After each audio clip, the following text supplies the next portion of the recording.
The very first Let's TikTok About It Tuesday.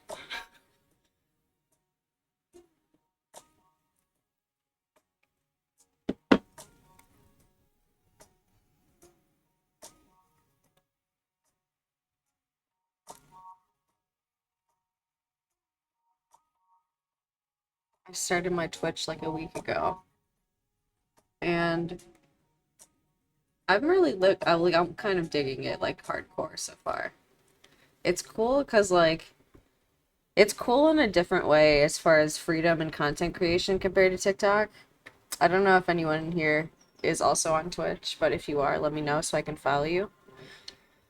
But what I was thinking for today was just basically opening the floor to see if anyone would be curious and asking any questions or wanting me to like expand on anything. What's up, No One Nation? I'm glad that you could make it. I was glad that you ended up asking me like a good question that I think would be like honestly a good starting point for like exactly what I was hoping this kind of stream to be. Me first. All right, fair enough. I mean, you're at the front of the line, so what's not to like? So, okay, could you remind me, were you asking about like the history of they or like why I go by they? At least in part. Yeah. So many question or so my question is, how do you feel a gender? Ooh, that's a great question. I mean, so I suppose I should start by reminding, of course, that like this is going to be unique to everyone. But that's like a totally legit question. For me, I think that what makes this initially so complicated for people is that, of course, when you are socialized into, especially like a United States concept of gender,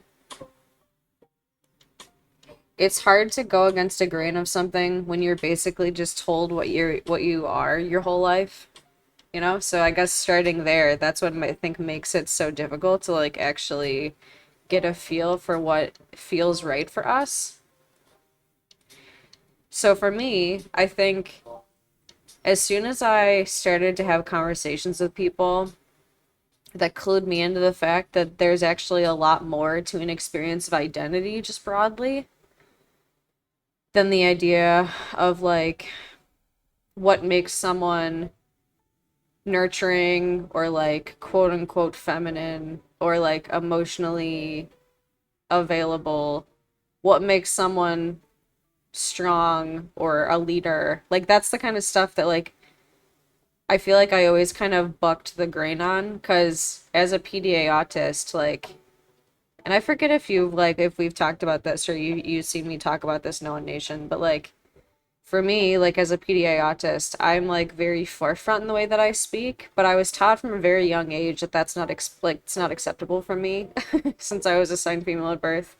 But the important thing to remember, right, is that even though in the United States gender and biological sex are equated as if they're the same thing, like as if you're born with something between your legs, that means your gender is one thing or the other. That's actually like a big social myth. There's actually so biological sex, of course, is more so like they say that it's associated with the breakdown of your body. And of course, gender can involve how you experience being in your body as well.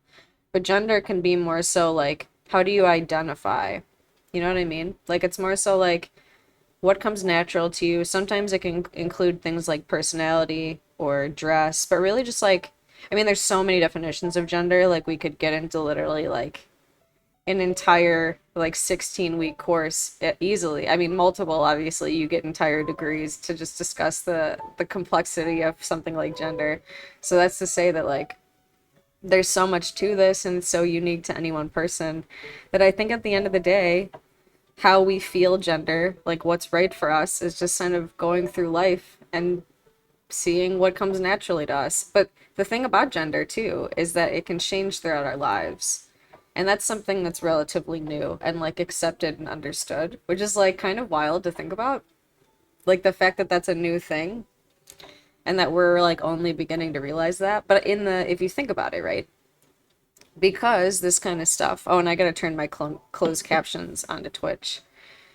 So you'll see behind the curtain for me to do that. But It's wild to think about the fact that I talked about this last night, I think. You might have been here, or you might have got here after, I don't remember, but it's wild to think that like it wasn't until my mom was in her 20s that she could even open her own bank account on her own, like in her own name, because that wasn't something that was allowed till like the 70s.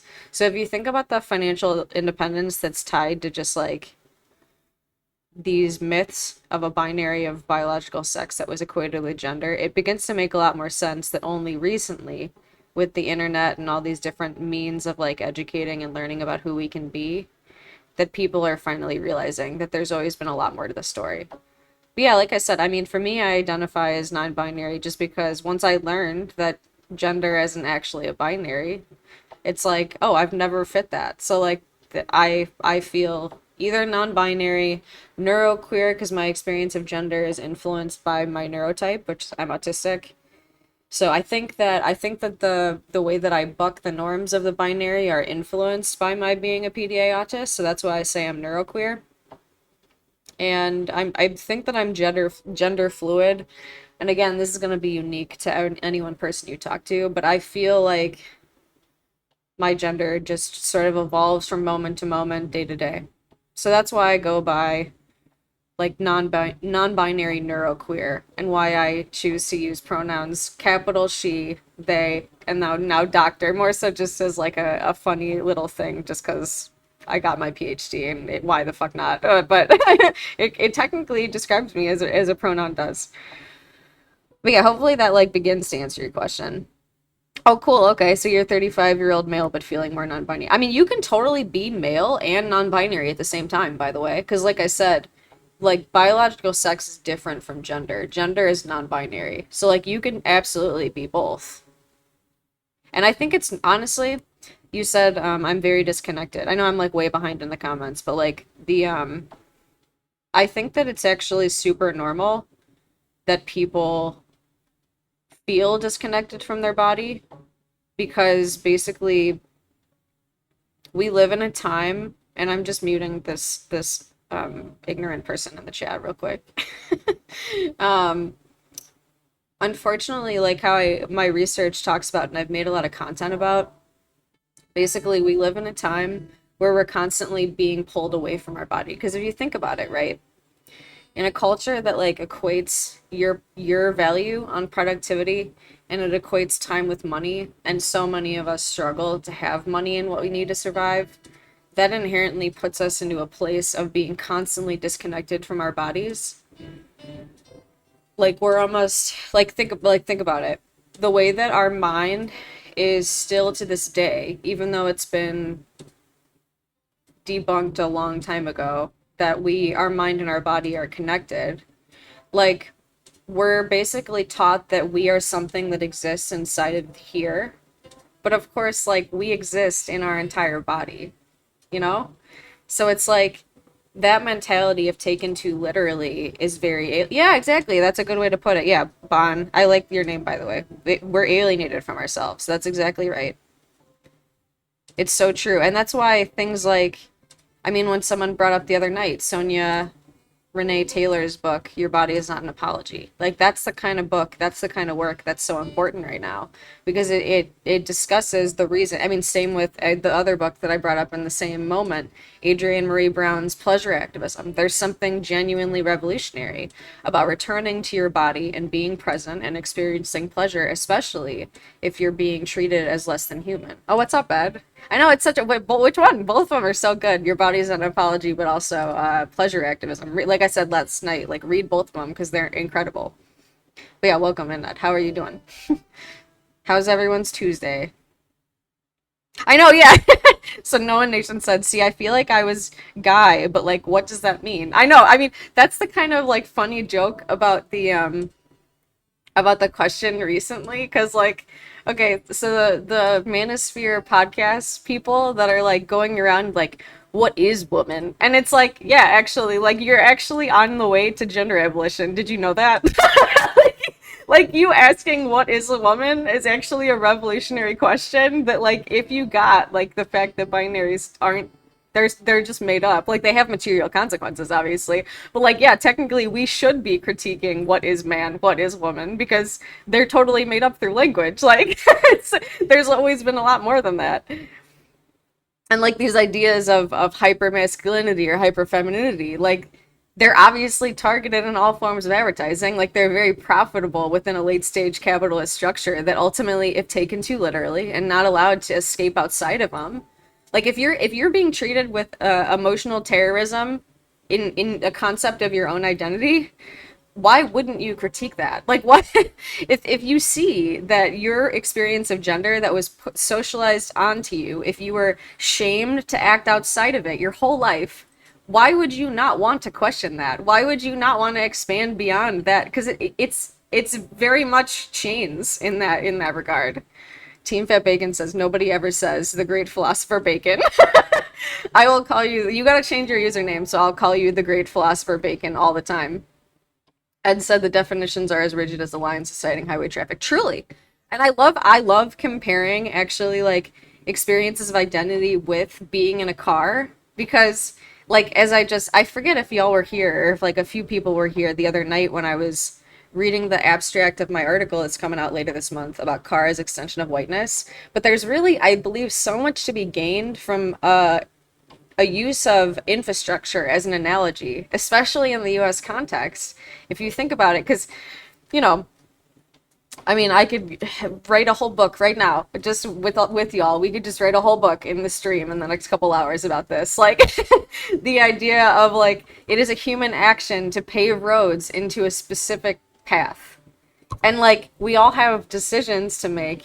Like if you are, for instance, born into a subdivision, right, where there's a whole bunch of cement, the roads are like, this is where the roads are, this is where the houses are, and then you decide to walk through some of the grass, people are gonna look at you like you're a fool. And it's like, okay, sure, like, but the thing is like, you can do that. Like people acting like we're not allowed to go outside of those roads has consequences, especially if it's gonna, you know, quite literally be ground into legislation that is like gonna ruin all of our lives. Like obviously the 550 anti-trans laws they're putting all across the country. No One Nation said I was socialized around girls. I have four sisters. I don't know. It's weird. Oh, I earned it. Thank you. Yes, that's what they told me. But yeah, that's a super good question to start off with, I think. What's up? What's up? Welcome back. Oh, good. Acacia. Or was it? It was Acacia, right? Like I said, I love that name. I'm super. Let's TikTok. Let's TikTok about it. Let's TikTok about it.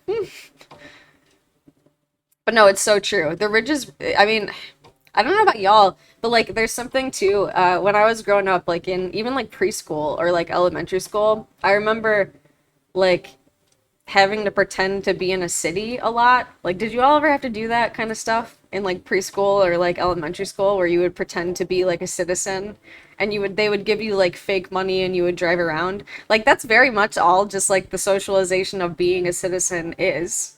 Like, I mean, I was thinking about this the other day too, and I forget if I talked about this already on stream or what, but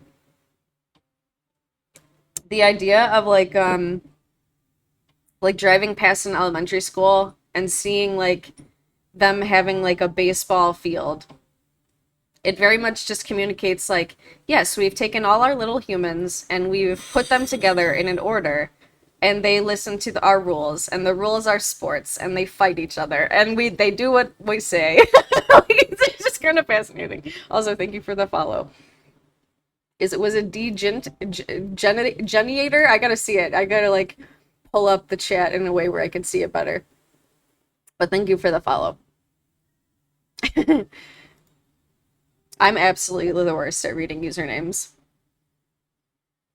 They get so close sometimes.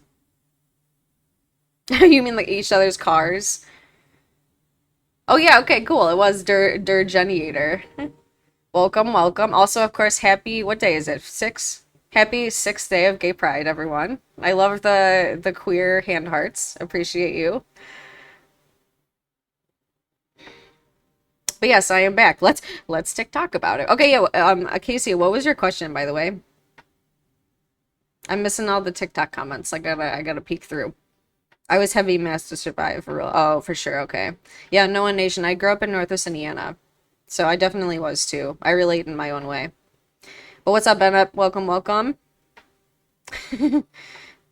Casey, what was your question though? I forget. Or you know what? You didn't give a question, I think. You just said that you had one for eventually. So what I was thinking for tonight, for anyone that's just coming in, was and I don't know. I mean, it's not like I expect like everyone's just like waiting, like, oh, I have a question for Dr. Bird. Oh, I've been waiting for you to create this stream. But like, I've been curious, like maybe just because there's so many overdue comments, like I just presume that like because I know I have a tendency to use a lot of like jargon and shit, or like if somebody just had an overdue comment, maybe you would have one. So this is what this night of the stream is dedicated to. It'll be every Tuesday. Your hyperlexic son was just denied ASD through school today. I'm really sorry to hear that. That happens way too much, you know? That's why there's so much validity to, like, as much as I said the other day about how, like, I don't fit the stereotype of, like, the burnout gifted kid per se, because I didn't know, like, I wasn't, even though I was hyperlexic, I didn't, like, get put into, like, any of the special classes or anything for, like, extra smart kiddos. Also, thank you for the follow, Zoe Zone. But, I definitely I definitely relate to it in a different way. In that I kind of went into silence, which is to say, my heart goes out to your kiddo, and I hope that they're able to find accommodations that can work for them outside of, unfortunately, the deeply ableist society that currently exists. Check out the JAN network, JAN, the Job Accommodation Network. That's the site that I give to my students to look for. Because if anything, even though it may not be able to get people accommodations formally, it can help them get ideas of what might be able to help them. So that's what I always recommend. Yeah, thank you, Durjen. I'm gonna call you Durjen, okay? Or just should I just call you just Jen? I don't know. Happy Pride. I like your little emojis. Neuroqueer, yes. Oh, you know, actually, I should go to Acacia first. So I was just wondering about some of the intersections between neurodivergence and anti-capitalism. Sure. Okay, so like I haven't read as much about this as I would like to, but I think that there's just something about queerness that's just inherently anti-capitalist, and I think that there's something inherently queer about anti-capitalism. Vice versa. Like, I mean, I know that there's like a wealth of queer studies work that I've yet to read, but I just know that there's an incredible amount of parallels in that like anything that, as I'm often talking about, creates like a counter environment for us to critique our norms is inherently both, at least in this age where we're capitalists by dominant standard. Not that, of course, most of us are capitalists. We're not, because we don't own capital. But yeah, I think the because in a colonial capitalist society where most of us have been deemed less than human, as I'm always saying, like a broken record, it if there wasn't a scientific field that created ideas of neurotypicality in the first place that were then prophetized through a psychological field of study that claimed that you are disordered if you don't meet that typicality, that's how neurodivergence is inherently anti-capitalist. The thing is, though, of course, that isn't to say that everyone who isn't deemed neurotypical is anti-capitalist, because of course that's not true. But I believe it is to say that to embrace your neuroqueerness is inherently queer. And I said that on Twitter the other day. And I know I've seen plenty of, at least a few other queer scholars, like Nick Walker. Dr. Nick Walker is the one that coined the term neuroqueer in their book Neuroqueer Heresies. So that's what I'm going to be like building a lot of my work off of from my own book. But there's definitely something to, especially in this era, right? Late stage neoliberal capitalism, as well as just the need for a class consciousness that's inherently wrapped up in being anti-racist and being just broadly anti-eugenics. that includes anti-ableism and anti-racisms and all other forms of dehumanizations. You need inherently a class consciousness in that in a system of late stage capitalism does include both. So yeah, I think what I always try to argue for with my critical media ecology is just a deconstruction of binaries broadly, because we have a lot to gain. We have gained plenty from using them, but there's so much more to gain from deconstructing them and not treating them, once again, much like the car analogy, they're cement. Like, we can't go outside of them and build a world that's better and more humanizing for all of us. And then I think this does a good job immaturing terpene. I like that. I think that does a good job to segue into your question about just neuroqueerness broadly. So, like I said, Dr. Nick Walker is the one that's accredited with coining the term neuroqueer, but it's actually, let's pull it up, shall we? Just because I think it's always better to use their own words. We'll give a little shout out to Dr. Nick Walker. Oh, and friendly reminder that what you just saw there, well, at least folks on TikTok did, is I have the closed captions available on the TikTok. So definitely, if you are one that would enjoy or benefit from those, definitely take advantage of them. Let me switch over so Twitch will be able to see as well the web page. We're gonna go to the Spring Gaming.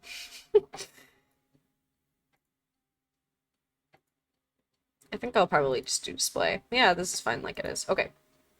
So this is the book I was talking about by Dr. Nick Walker. It's called Notes on the Neurodiversity Paradigm, Autistic Empowerment, and Post-Normal Possibilities. So it's a collection of their shorter work. It came out in 2016, if I remember correctly, but it's been around for a little while now, and that's usually who's accredited with neuroqueer. But it's just the idea of course, like queerness and neurodiverseness broadly being associated together. Like, there's a lot of recent work that talks about the way that more folks that are like, there's a really common link between folks that are not considered neurotypical and those who are not cis. So there's so many different ways to experience genders. It's just easier to say that.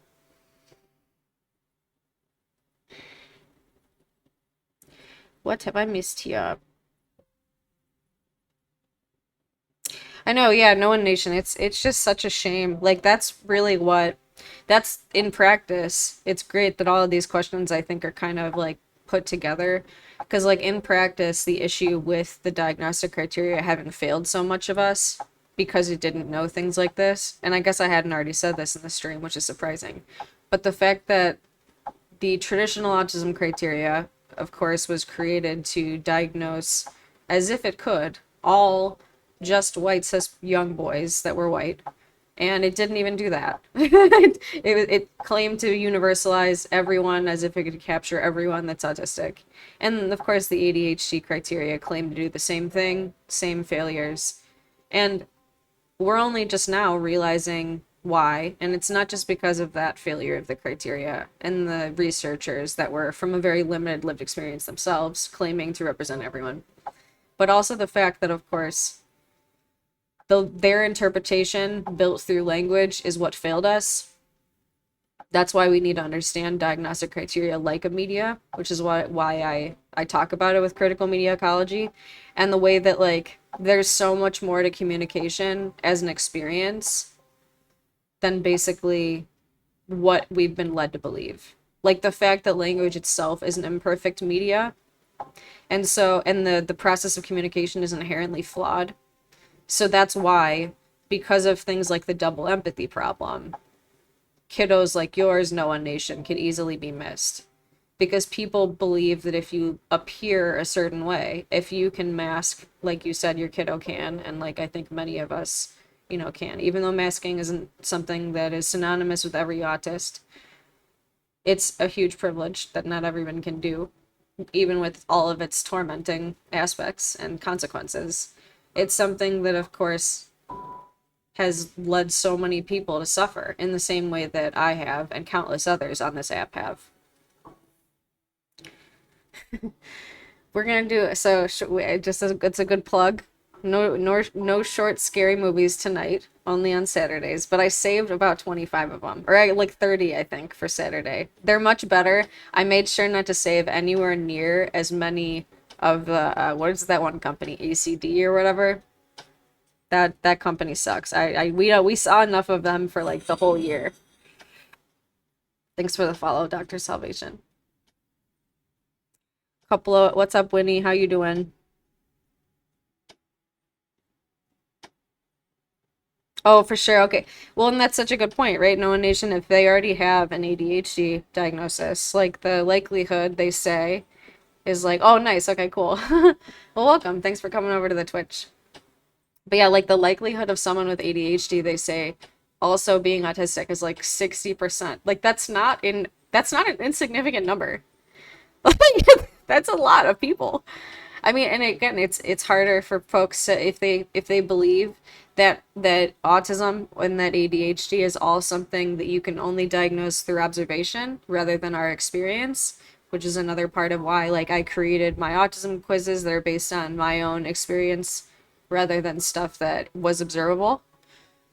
That's the kind of stuff that makes or breaks, especially folks that are ADHD, especially folks that are PDA profile autism. I'm just talking, you know. I just had enough coffee. I gotta, and not sometimes everyone gets at least a couple things right.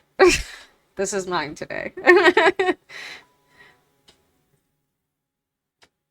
The hegemony of autism speaks. Yeah, for reals. It's the worst. It's so like truly, it's awful. Like, and I haven't even really dug a lot into the just like terrorizing, dehumanizing, infantilizing rhetoric of autism speaks, but just from what I've heard people say, I mean, like any organization that goes around claiming that like people grow out of autism, any organization, what, because they've done all the failures, right? Like they claim that like autism is caused by vaccines, like even though the person that made that claim lost their medical license and went back on it because it's so egregiously incorrect. They also claim that like you can like basically discipline autism out of people. Like it's truly it's tormenting. My body, I can't even like talk about it without being like just emotionally jarred by it because it's so torturing. Like it's stuff out of nightmares, truly. Yeah, exactly. They didn't observe the communication age. And that's what's so important about, again, changing the criteria so that it's not based off of solely observation. Like, observation can be important, but we do need to update it so that it includes experience. And I'm glad to see that there are plenty of researchers, even just on TikTok, as if it's like a lesser space, but truly, like, having researchers on spaces like this to be able to, like, bridge the gap and, like, increase the validity of lived experiences in determining what is our lives. Like it couldn't be any more important. How's it going, Emmett? If you haven't already touched on this, I think a lot of this connects to Ian Hacking's notion of making up people, the idea that we create diagnoses to put people in boxes and then incompleteness of the boxes change and shaped by the people. That's so legit, yeah.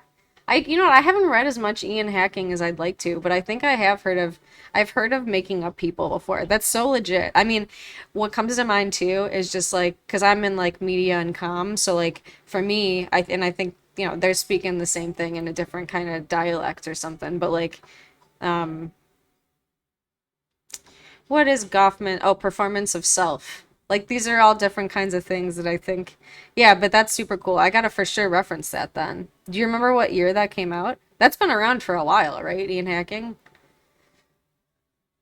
I came unglued on my mother about autism speak. She's very into autism from my nephew. He was high support autistic and he got outside and drowned. So it's been weird, my journey and how I continue my relationship with my family.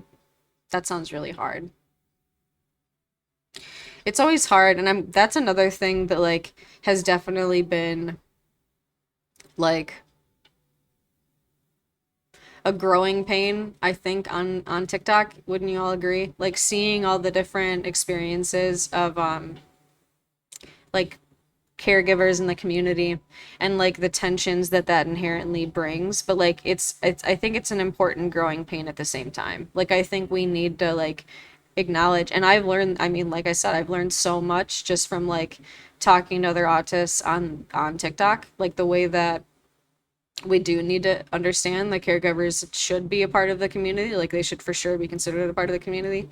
And like the way that advocacy, especially for those who are like nonverbal and like don't get anywhere near as much speaking time or whatever, you any sort of vision, like, and they're not centered, of course, like the traditionally attractive white autist that's high masking on platforms. So yeah, I think in that regard, I understand it in seeing how that stuff plays out and how difficult that can be. And I mean, I'm not going to say I understand what that's like firsthand, but I do know what it's like to have to cut off most of your family, and my heart goes out to you for that.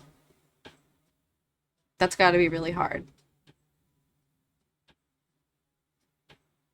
I hope you found people like on the platform that have, because I mean, much like if you meet folks that have been disowned because of queerness, unfortunately, they think there's, and I've seen more content about that recently too. Have y'all, like, about the parallels between coming out as queer and coming out as autistic lately? I think that there's something really important there that I plan to explore more in the book also, because I think, I don't know, I never felt the need to come out to my family as queer. I don't know what it was. Like I've never been especially close to them, but I never felt the need because I didn't never, and I still to this day don't really ever plan to get married. I've very much, like, other than here and there, like kept my um relationships basically separate from them. So I think I just never felt the need to like actually tell them that I'm queer. Um, but I did tell my dad and my mom shortly before she passed that like I'm autistic. And my sister recently asked if I like what I think about all that non-binary stuff. Um, and I told him the truth. I tell him what all the same stuff I always say. So she didn't really know what to say, but and for anyone that doesn't know, my sister is like the exact opposite of me. She's like 11 years older than me. She's Gen X, and she like wears all, clothes that she makes, a head covering, doesn't believe that anyone assigned female at birth belongs in roles of leadership like cis men, like quite literally the exact opposite of me. But yeah, she asked me, I mean, so for all I know, in a few years, if Ohio really goes to shit, she'll use that to like bring me into the law or something. I don't know. I mean, I publish about this shit, so it's not like it would be a secret anyway. Stupid ass work that I should be doing technically. I mean, we all make our choices, you know? The difficulty is like, do we want to do that? Like, do we want to exert the labor of trying to maintain a relationship with people who refuse to acknowledge our fullness? That's a choice that all of us make, right? And I think that's a super valid choice. Like, that was something I remember, like, in my early 20s, like, a therapist being like, you don't need to have a relationship with your parents if you don't want one. And I was like, what? Like, if this would actually be genuinely unhealthy for you, maybe you shouldn't. And I was like, oh, yeah, that's probably a good idea. Like, if that's an option. Like, and that's so much of our lives, right? Like, you don't have to do that if you don't want to, right? Like, and it's just like, also, EJ, thank you so much for sharing the live. I really appreciate it. I always knew and refused to acknowledge I was bi or something or whatever. I told one person at work and my only younger sister and a new friend and an old friend. I'm glad that you found people to share that with. That's huge. That's really cool. I hope that they responded like with like welcoming and like acceptance and whatnot. The way that I did it, because like I said, I'm 33, so like, and I was born and raised in North Indiana. I literally just put it like on Facebook. Like that was that was my coming out. It was like the most millennial way to do it imaginable. Like, I didn't like, I mean, I told people here and there, like, if sexuality came up, or like, I was like a little drunk and then like something about me having a crush on someone that was a queer kind of crush just ended up coming up. So, my pleasure, my pleasure. Can't do it any other way. This is what I was born with. This is what I'm working with. I barely talk to them, but it's mostly because I'm 3 time zones away. Yeah, that helps. That'll do it. I mean, that's basically what it's been for me too, I guess. Because, like, even when I lived in North Sienna still, for like most of my 20s, I wasn't really at my parents' house. I don't know about y'all. Like, I spent in hindsight a lot of my like teens and 20s, like as soon as I like actually could like leave the house, I was barely ever there. But what's weird is like a lot of the time I wasn't really escaping to groups of friends that would have been any more accepting because it's hard to come by when you're in an area that's so discriminatory. Like you're gonna be around people that are odds are good at least, unless you're very lucky, just as like cis heterosexist as your parents would be. And that's for the most of my life, that's what I had to be around, which is why I was so quiet for so long. Which is why I didn't just even though I knew it since I was like basically a kid. Like I've always been queer. It's always been something I knew. But I just couldn't voice it because if I did, people were still using gay as an insult. I was born in 1990. Like I didn't like I mean it's and that's what's so wild because when you see that it's wild to think about how much that's changed even just in the last like 10 years. Because like truly, even though with everything going on in the world, it's still like actually distinctly different. It keeps blocking whenever you use sheet like shit. I think I can turn this off finally. I keep forgetting to turn off the like cuss blocking. I think it's a pretty easy switch.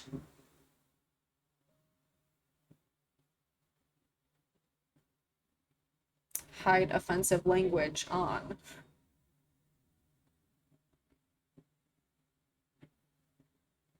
Maybe that will help. There we go. But yeah, I get that with the distance. I think that's a totally legit way to do it. Yeah, they were good, LOL. Oh Jesus, Facebook. I used mine to start drama. I also used mine to start drama, but I think that was basically just, I mean, and it was always so obvious that I was autistic. Like, I don't know how, it's just the only way someone couldn't have known is they just didn't know what an autist was. And I didn't know that I was autistic, so how could most people? Like, I was always oppositional. I was always saying things people didn't want to hear. It's PDA profile autist all over it. Like it was if you know what it is, it's so clear that that's how I've been my whole life. I know I missed a lot of these comments. I'm out as trans at work and with friends, family, but I don't feel the need to come out as aroace. Yeah, that's legit. I think that's something that's pretty common nowadays, right? Like it's something where I mean like the idea of kind of keeping like especially maybe I don't know if it's would you consider it niche? I guess it's not really niche. Like there's obviously plenty of people that are aroace, but I mean in the sense of like I bring it up if it becomes relevant, right? I think that's totally legit, especially in this context. Because it's like, you never know how people are going to react, like truly. I've been no contact with my mom for 3+ years and now 1.5 with my dad. Yeah, I did that for most of my late 20s. That's another thing that's weird about like when I think about the time when I like because like I said, my mom was diagnosed with lung cancer in 2017 and then like that following summer I moved for my PhD. So I had already been basically like in no contact with them for like a little while. And like it sucks because it's like if people don't understand the abusive dynamic that was already playing out, like that sounds so cold. The fact that I just like left to pursue my dreams, but like truly like it was the first thing I ever did for myself in my whole life. Like it was the thing that transitioned me into who I am today. And I know that it was the right choice, despite how horrific the world has turned. Like I needed to do it. And I know that that's just what we need to do sometimes, you know? My airways identity is in some ways feels like there is less of an embodiment to it. I think I know what you're talking about with that. I've wondered sometimes if I am also. And it's hard to say. I mean, technically, in certain like senses, I'm like a fem cell or an NB cell, whatever that would be. I mean, just in regards to like the COVID era. Yeah, I don't know. I think I was talking about this with a friend the other day. It's hard to think about identity in a world that's just so violent. Like truly, it's hard to navigate attraction and like just how we want to relate to others in a world that tells you you have to relate a certain way, and that like if you have had such difficult time associating with like a certain group for so long, it's even if you're attracted to them, it still is just as hard. And like that's why I was interested like, and I know that this is controversial, but like I read some work in like my master's that was about like political lesbianism, and I was like, that's interested in like interesting and everything, but like I don't know. I don't know how I feel about that to this day. Like, I get it and I understand like people need to have their autonomy to date and have sex with whoever they want, but I can't imagine not being attracted to someone that like of any type or body type, you know what I mean? So yeah, ed executive. I know there was like a couple other ed executive asked, "What is that?" So political lesbianism is people. So it was popular with the second wave of feminism, which in itself has enormous problems. Like this, we basically feminism as a movement has a lot to learn not to do from the second wave of feminism. Like it's just predominantly white. It's predominantly cis, predominantly middle class, like all this stuff that's like don't be a white feminist is like learned from what not to do because of what the second wave of feminism did. So they also argued for political lesbianism, which is basically that you would segregate as a community and only date other women.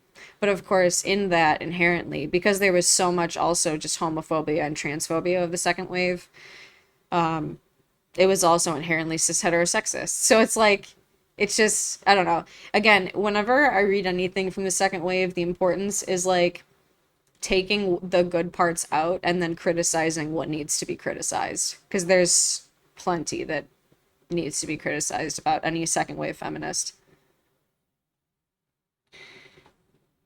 I got an email from my dad saying my mom's visiting from Arizona and wants to see me. I said no thank you. Fair enough. Yeah, we all gotta make our decisions, you know? Yeah, but what does that diagnosis do for you? Which diagnosis? Is it McGee?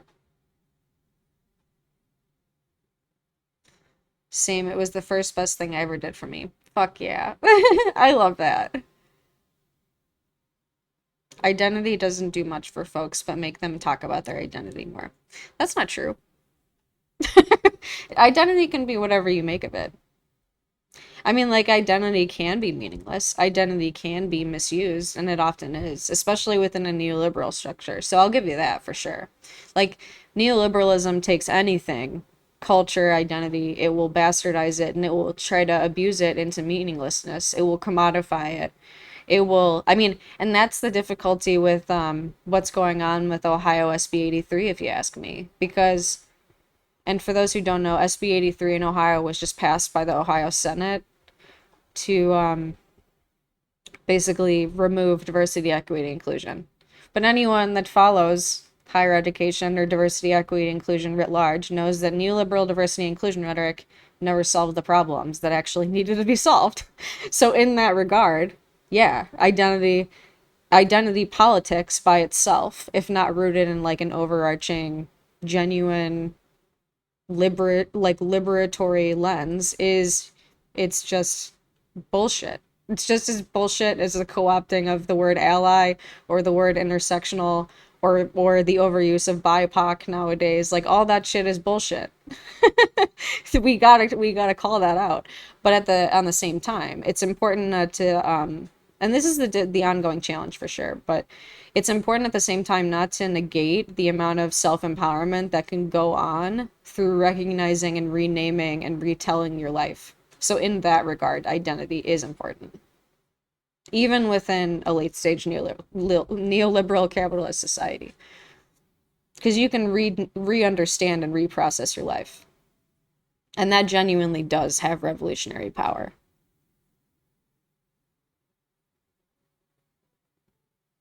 Say that. I joined the Air Force and haven't been back since except for leave, nothing more than 30 days ago. Oh, damn. That's a big switch. I deleted it though because of that piece of shit Zuck off Facebook.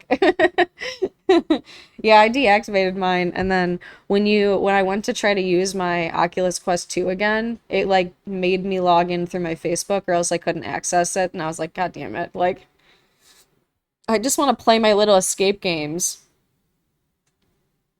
My sister was born in 1990. I don't know your content, just clicks with me and helps me think about shit that I refuse or am too spoonsies to do. Fuck yeah, I'm glad that I can do that, you know?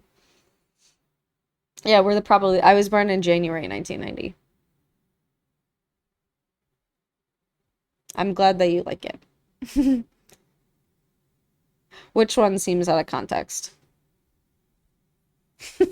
I missed it. I gotta drink some water. Everyone drink water.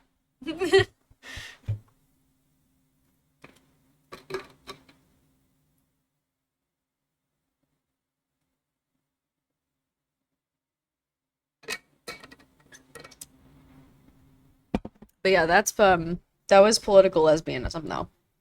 Like I said though, I don't know how I feel about it just because like attraction, just like how I said way earlier, like gender can change throughout our lives in that like because gender is made up through language and our experience of who we are is informed by our environment and everything that goes on in our lives and everything's always changing, we have capacity to change throughout our lives. Some of us don't. Like some of us truly are a specific experience of identity our whole lives, and if that suits us, great. Like that's great, that's great. But some of us do change because we are ever evolving and we're limitless and we have the capacity to be basically anything. How's it going? I love your name. I never noticed like how cool it is. Did you just change it recently though? I didn't think I remember seeing like the Ali Livy Olivia. Cats. We're talking about political lesbianism. But yeah, the way that it was problematic though, other than like the typical second wave bullshit, is it almost makes it sound like attraction is a choice. It's as controversial as I think anything involving sex is, you know? Like it's controversial in that some people will say that if you choose to only have sex with certain people, that that's something that's like undermining other people's attraction or experience of sexuality. But the thing is if we want people to have self-determination and autonomy, they have the right to do whatever they want. Yeah, exactly. Yeah.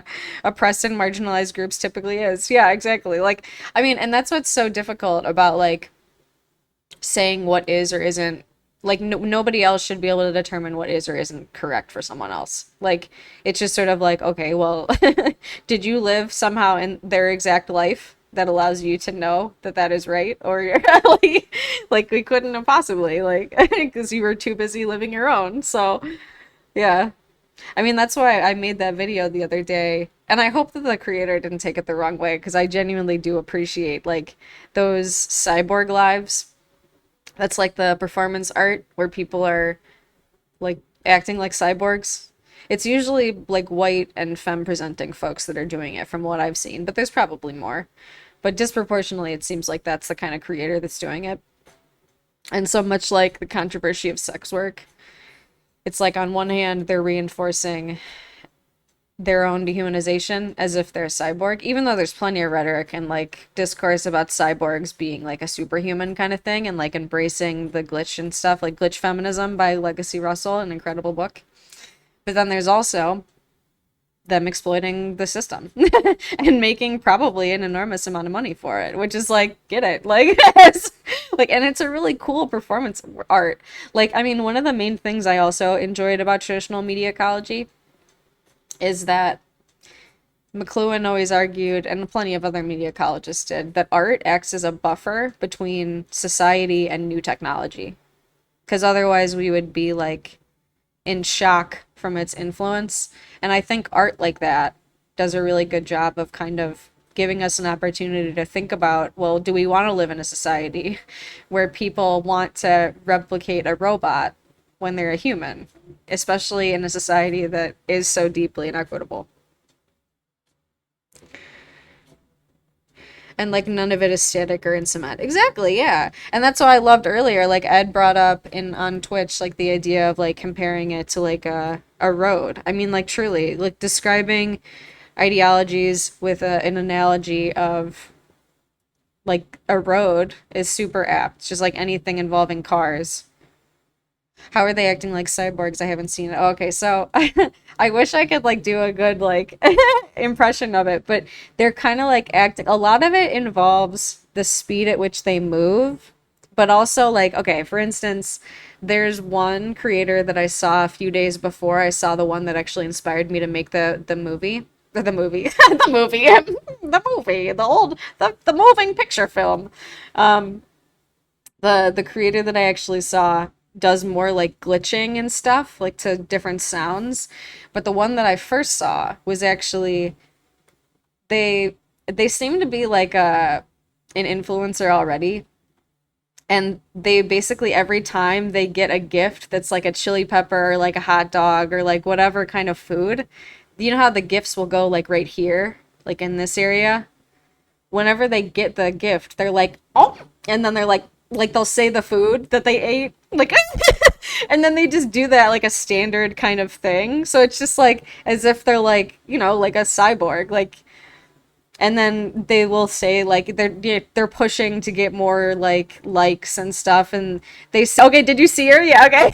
I forget what her content like. I'm the worst at remembering user handles, but that was the one I saw other than like the one I just recently saw, which was like something cyborg. They actually commented because someone tagged the content creator I made the video about that like actually inspired me to do it yesterday. So they're on the post. If you go look at the comment, they're there. Oh, McLuhan, yeah. I know he's like the big media ecologist. So usually if folks have ever heard of The Medium is the Message, that's they probably heard of McLuhan. It seems like living a way of life that intrinsically denies oneself, and that's a little weird, right? You would think it. I mean, the stranger part, if you ask me, is that we've built a society that actually wants us to deny most of ourselves. Like, it truly doesn't make any sense. Like, if at least if you ask me, like, because if people claim to be for freedom, but then they're literally advocating to have no freedom, it's like, what? Thanks for the follow, Hamkey43 Banky. It just doesn't make any, like, do they, I don't know. I don't understand how people, like, reckon with that contradiction. Because, like, you really can't say that you're for freedom if you know that language has, it gives you the capacity as a medium to create more than one of two categories, and then you force people into just two categories. Like, that's not freedom. By definition. I love freedom, except only to gender. What?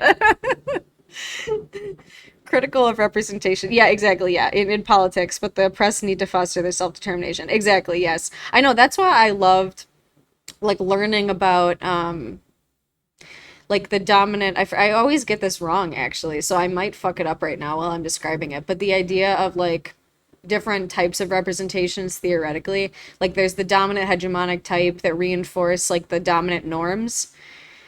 And then there's like alternative, which is like stuff that doesn't get anywhere near as much like edgeway into like mainstream type of content.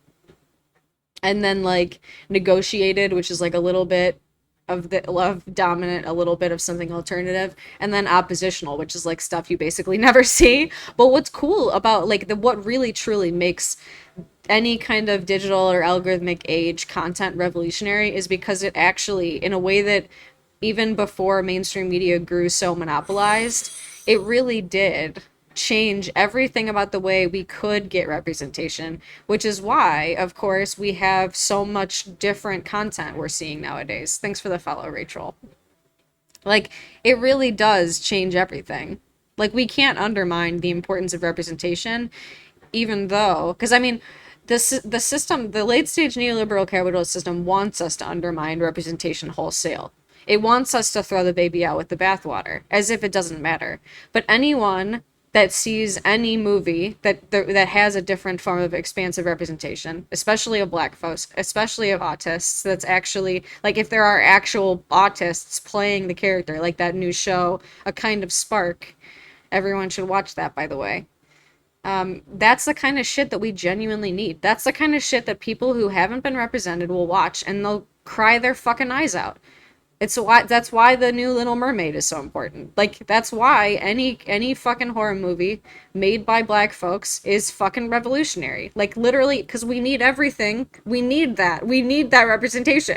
Like it's not a coincidence that it's been disproportionately white. Like it was made that way because it was just made by humans. Like, and it's goofy that anyone would go around claiming that it wasn't made that way.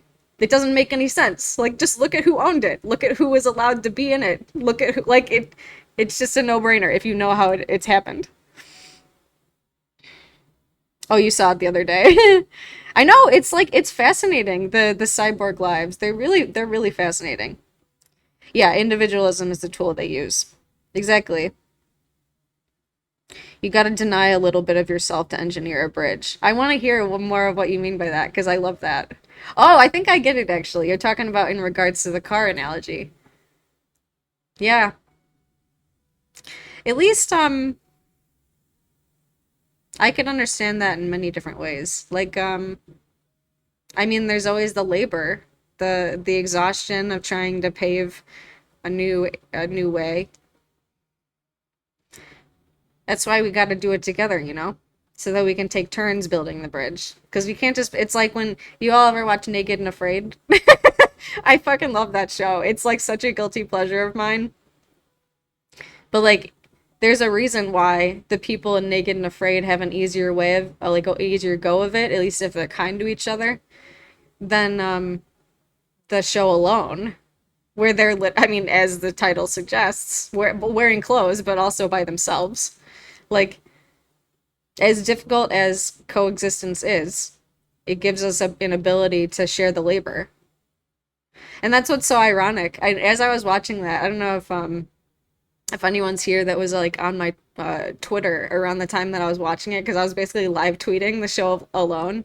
It's like the epitome of a colonial capitalist like wet dream of like like just okay, we're going to this land, we're going to dominate the land, I'm going to survive by myself, me, just one man with a beard, and I'm going to build a shelter and live in it and survive. And it's like, dude, do you understand like truly how unnecessary that is? Like I get it, like don't get me wrong, I understand wanting to push your limits, I understand wanting to like survive because it's cool, it's really cool having those skills, super important, like it truly is. But it's goofy at the same time because it's like, what do you have to prove? Like, truly. For my people, Filipinos, I'm like, what does it mean to be represented in a country that colonized you? Yep, legit. Especially like, and that's why it's like, it's not just having the representation. It's like it's having the direction. It's the creation of the actual content, other than just being like, okay, now we have a Filipino character. And it's like it's played by like Angelina Jolie or like like what was that fucking movie? I didn't see it, but I forget what movie it was that where it was like a remake of like a movie that was cast and it was just like white people playing the roles and everyone was like, "What are you doing?" Like Can you not?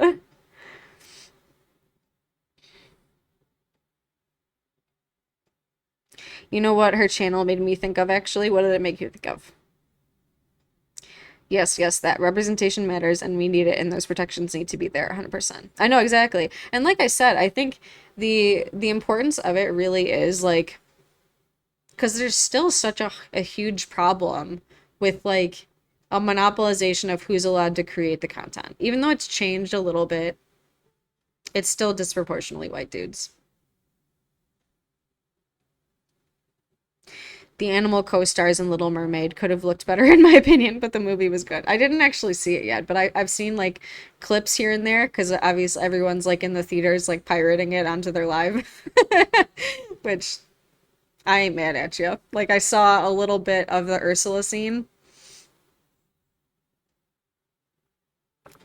Ursula gets a bad rap though. I feel like they should have. They gotta change it. They gotta change that part of the movie. I don't know why they couldn't have. It would change everything, but at the same time, it's like there's got to be a different way to do it. It made me think of adult content that's marketed towards gamers. I don't game much, but the you got us on our toes. What's the rest of the thought? Yeah, though, I think I see what you're talking about.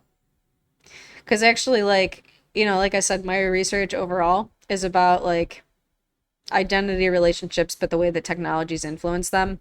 And there's a huge part of me that wants to talk about like Bad Dragon stuff, but also Wicked Whims, the Sims mod. And there's like so many different things that I want to like whenever you look through like Pornhub, that's just like my future research agenda. Like I'm like, okay, I could talk about Five Nights at Freddy's. I could talk about like I mean there's so much to talk about that I feel like especially like traditional academics are usually hesitant to. And I think that there's just so much cool shit to talk about that my research sets me up for.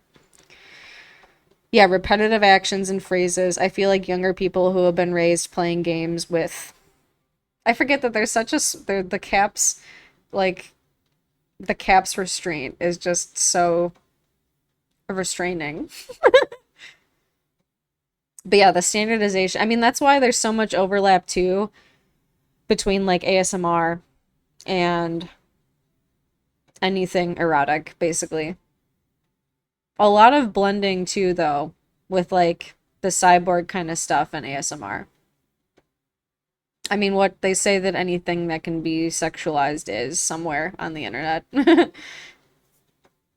Ursula wasn't bad, but I always liked Ursula or villains in general. Yeah, Ursula's kind of a badass. I think I saw some people talking about like why didn't they make her like the queer aunt? Like that's basically what she is, right? From what I have ever seen. Like it's like she could be just that.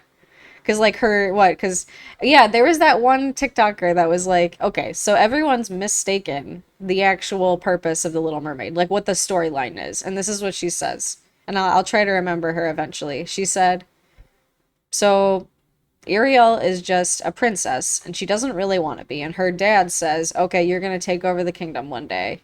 She doesn't want to, and then she just she just wants to study humans. Like people were I think the creator was arguing that Ariel might be autistic coded because she's like obsessed with the forks and like the human stuff and she just wants to like study them.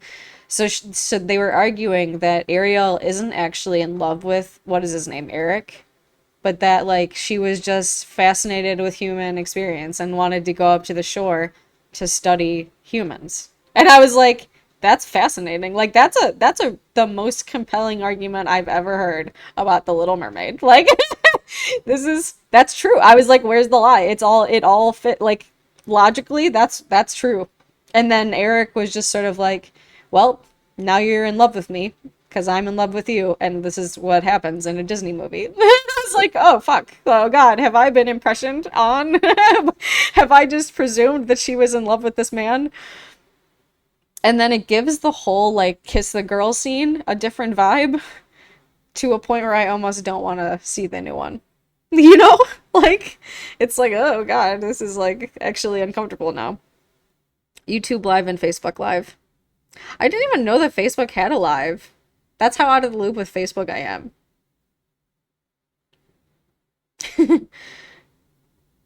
But yeah, the repetitiveness. I think there's definitely something to the culture of just like the repetitiveness and the gamification of everything that definitely plays into like why. Because I mean, don't get me wrong, I'm not saying that obviously every person that likes the cyborg lives is like some sort of monster. Like that's the opposite of what I'm saying. What I'm saying is though is that it's fascinating to think about like a society that's been like just immersed in that kind of gamification culture, especially something that's just so embodied. Like and something like I mean, because it's not a coincidence that the creators that are doing it are like always white femmes. It's all just in the same way it's not a coincidence that all the bots are basically always created with white skin tone. Like that's a design choice. Like yeah, obviously sexism exists and that's why like that kind of archetype has also been built into like every digital assistant there is, like Siri or whatever other. But I mean, the docility that's associated with white femininity, the just like overall domestic and like service quality to it. Like, but it's just interesting the way that people are like giving gifts and like it's truly, I mean, it is an art form. It's at the same time, like when you watch the content, I was watching more of it last night after the creator that was like big and inspired me to leave it. I was watching more of her content and it's truly impressive. Like it's a performance art. It really is. And it makes you think. Like I was watching some of her content and I was like literally getting chills because it was so impressive. Like her timing with like sound and motion. It's really something to see. I think it's Angel Cyborg, if I remember correctly.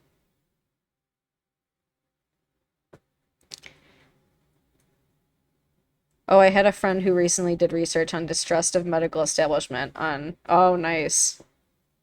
That's awesome. I think I might have seen that too.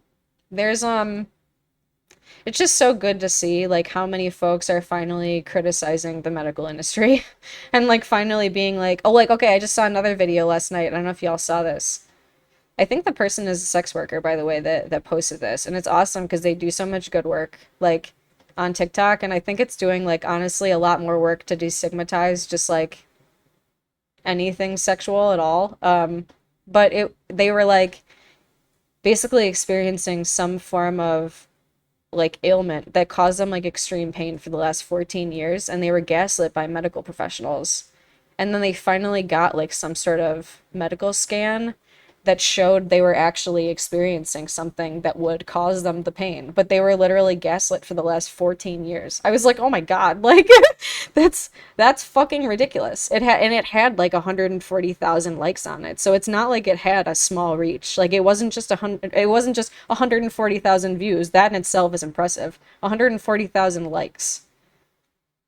If that isn't the epitome of this like landscape, I don't know what is.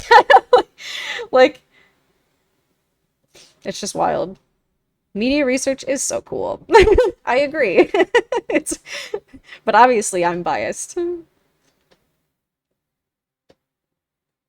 She rarely slips up. I know, yeah, it's just so impressive. Like I mean, I don't know if y'all have ever tried to slow down the music, but like it's hard to do timing stuff on here. I don't know what she uses or what, but it's fucking impressive.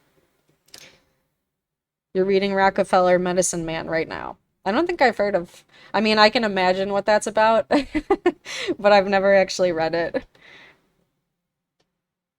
Who's it by? 1312. It is the same username as on my TikTok. So Bird B PhD, but there's three I's in the bird. What's up, Jesse? After that, you gotta read Tycoons. It's the playbook of how those companies work. I only played Zoo Tycoon. I was never really a fan of Lemonade Tycoon. Zoo Tycoon, though, that shit ruled. I remember I got it like free in the mail. Never read any books about it, though. I know, yeah, it is probably hard. I mean, I basically just lure you all over into the Twitch with this. I'm like, ooh, look at the beautiful flowers I have. Look, you can also couldn't see this because I put it so that y'all could see the follower, but I made a little, actually, I'll show you a better view. I made this. I'm very proud of it. You can also, so whenever I get like a follow or anything, Twinkle gets XP. I also made them into like stickers. So like you can like that's what's also cool about Twitch because like everything right now until I get affiliate is also free. Like basically the way that Twitch works is like you have to get like so many different like achievements and shit and then people can like get subscriptions and everything, but there's also like ways for folks that are watching your stream to like interact. And one of them is like you can add like stickers. So I made the little like me like transposed onto sadness from inside out into stickers of like me with different facial expressions that were just like screenshots of that a couple videos that I've made. Rockefeller Medicine Man, Medicine and Capitalism in America by E. Richard Brown. Yeah, that sounds fucking awesome. I gotta get that. Hello, Twinkle. Zoo Tycoon fucking ruled. Like, truly. Oh, it's older. Okay. I don't think I've heard of E. Richard Brown. There you go. More books, more books. Yes, everyone come over to Twitch.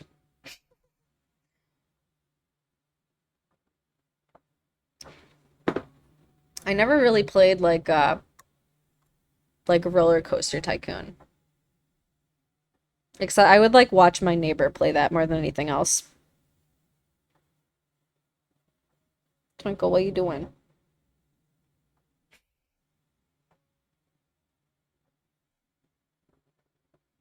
But yeah, I think I was considering also reading Medical Apartheid because I talk about that all the time. But I feel like TikTok would be weird about it. Like TikTok, that's the kind of book that like TikTok would just be like, okay, we're gonna ban your account. You're talking about literal torture. And I'm like, well, it's education. So get over it. I guess maybe if they didn't want us to educate you about it, they shouldn't have done it. I gotta stop continuing to start books though. I've already started two on Twitch. We got Illness as Metaphor, which I'm loving, by Susan Sontag. And then what did I start Saturday? The Lonely Century, which is by Narina Hertz. Both of them very depressing. The first one is about tuberculosis and cancer. And The Lonely Century is about what it sounds like. I heard about it in Inflamed Deep Medicine and The Anatomy of Injustice. That sounds fucking awesome too. I haven't heard of that. Did they talk about what is I forget what that's called, gene splicing? Did they talk about that at all? Like or what is it? Not p hacking, that's something else. You know what I'm talking about. Where they like basically genetically alter themselves and it's like a kind of vigilante medicine. The only Sontag I've read is regarding the pain of others. Ooh, I gotta read that too. We're just gonna read all the Sontag. This is gonna turn into a Sontag fan account. Oh, I love Sammy Shulk. I follow them on Twitter. Yeah, that sounds fucking awesome. Black disability politics. I gotta add that to my list actually right now. I forget, there was something else by Sammy Shulk that I was gonna read. It's probably like in my Kindle.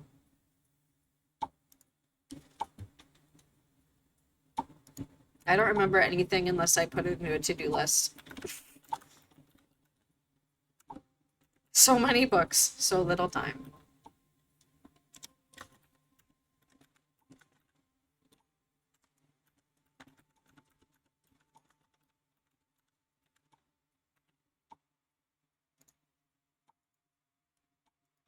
Yeah, I read all of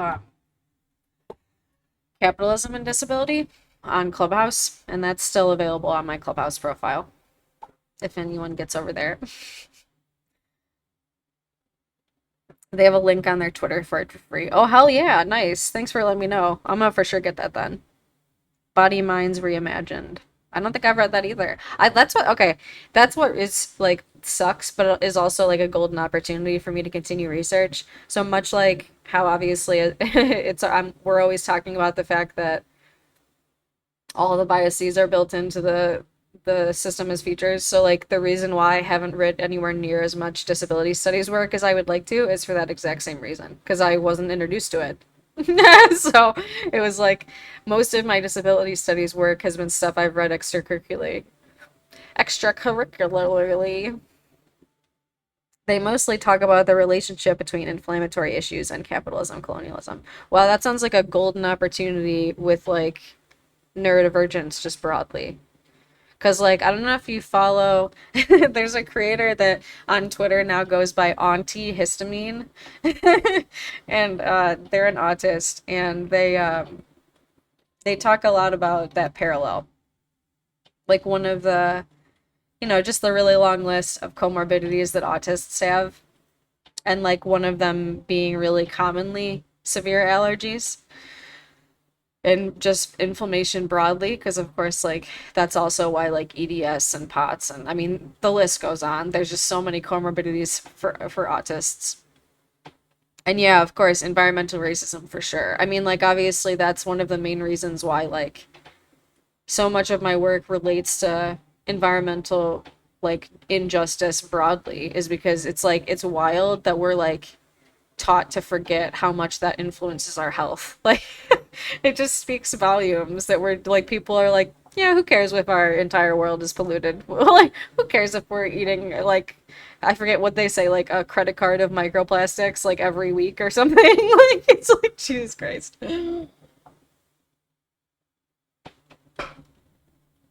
It's goofy. It's wackadoodle time. It's also by Shulk. I thought it was maybe the other book you were talking about. No, but now it is.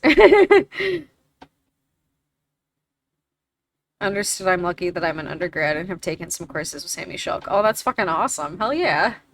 That's the coolest.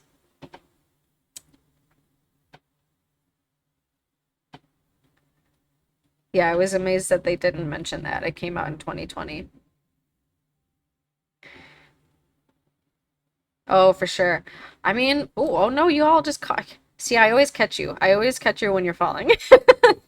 The you it really blows my mind. Even when I was reading Amy Lutkin's memoir, she barely talked about COVID, and that book came out in 2022. I was like, how are you going to talk about relationships, mention COVID like in two paragraphs out of a book that's like 200 pages? Like, are you kidding me? Like, as if it doesn't relate to the way that we see ourselves in the world. Like, as if this hasn't revolutionized everything about the way that we experience anything. Like, that's why I was glad that, like, oh my God, I almost knocked you over again. I swear, I have like a little tiny tripod that you're on, but like, it's just so fragile. But yeah, it's wild that I don't get how any researchers think that's okay to just not mention this. Like, even in 2020, they must have had enough time to do editing to add it and at least mention it. It's crazy. I grew up within a mile of a paper mill. So many health issues. I can't help but wonder. Yeah. I mean, there's just so much stuff like that that's been taken for granted for so long. Like, that's basically, I don't know. I'm like waiting to see what ends up coming out eventually about like more people talking about COVID broadly as an environmental injustice issue, but also the way that, of course, like we already know that anyone black or brown or indigenous has a higher likelihood of getting a severe form of COVID. We already know that obviously anyone disabled, anyone low income, anyone whose first language isn't English and is in the United States, like all these things are well documented. And like for people to not act like these things are all connected and influencing each other is truly just like it's unacceptable. Like there's no excuse for it. It's too well documented for people to be acting like it's not the case. It's just as ridiculous as people denying climate change at this point. It makes no sense. And I get that the information isn't readily available. But at the same time, like, there are enough people around the, like, algorithmic spaces, if folks have access to them, that if someone says it, they should at least look into it. And people are usually hesitant to do so. My dad has brain cancer right now. He got diagnosed about 6 months after his first bout of COVID. I'm really sorry to hear that. Yeah, I understand. I'm smart enough to know that I can't be sure, but it makes me wonder. I mean, and there was a recent study, and I know that more research needs to be done about it.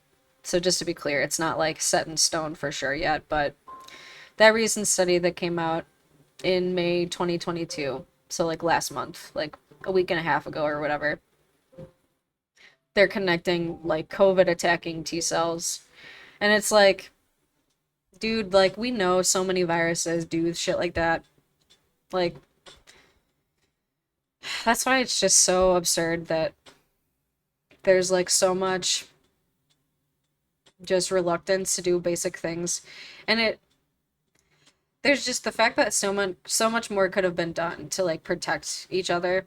And it's not like these things are, I mean, these things are made deliberately inaccessible. You know, like that's so much bigger than just like people being able to do what they need to protect themselves and others. That's why I'm glad to see that in The Lonely Century that Narina Hertz is talking about that. That obviously it was a decision within an individualistic culture to build a dog eat dog like competitive and now in neoliberalism hyper competitive and individualistic society where people are taught to only care about themselves and to negate their like influence on others and their need as a community to care for each other.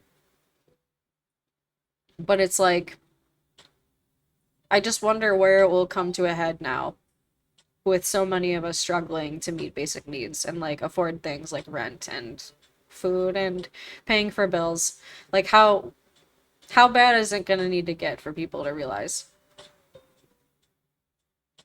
And like in the book too, for anyone that wasn't here when I started it on Saturday, like it chapter 3 talked all about, and this is The Lonely Century by Narina Hertz, talked all about the way that the right, like the alt-right specifically, and like totalitarian regimes throughout history, they prey on fear, but specifically the fear that drives from loneliness. So the way that, of course, in a neoliberal culture, it's a breeding ground for totalitarianism.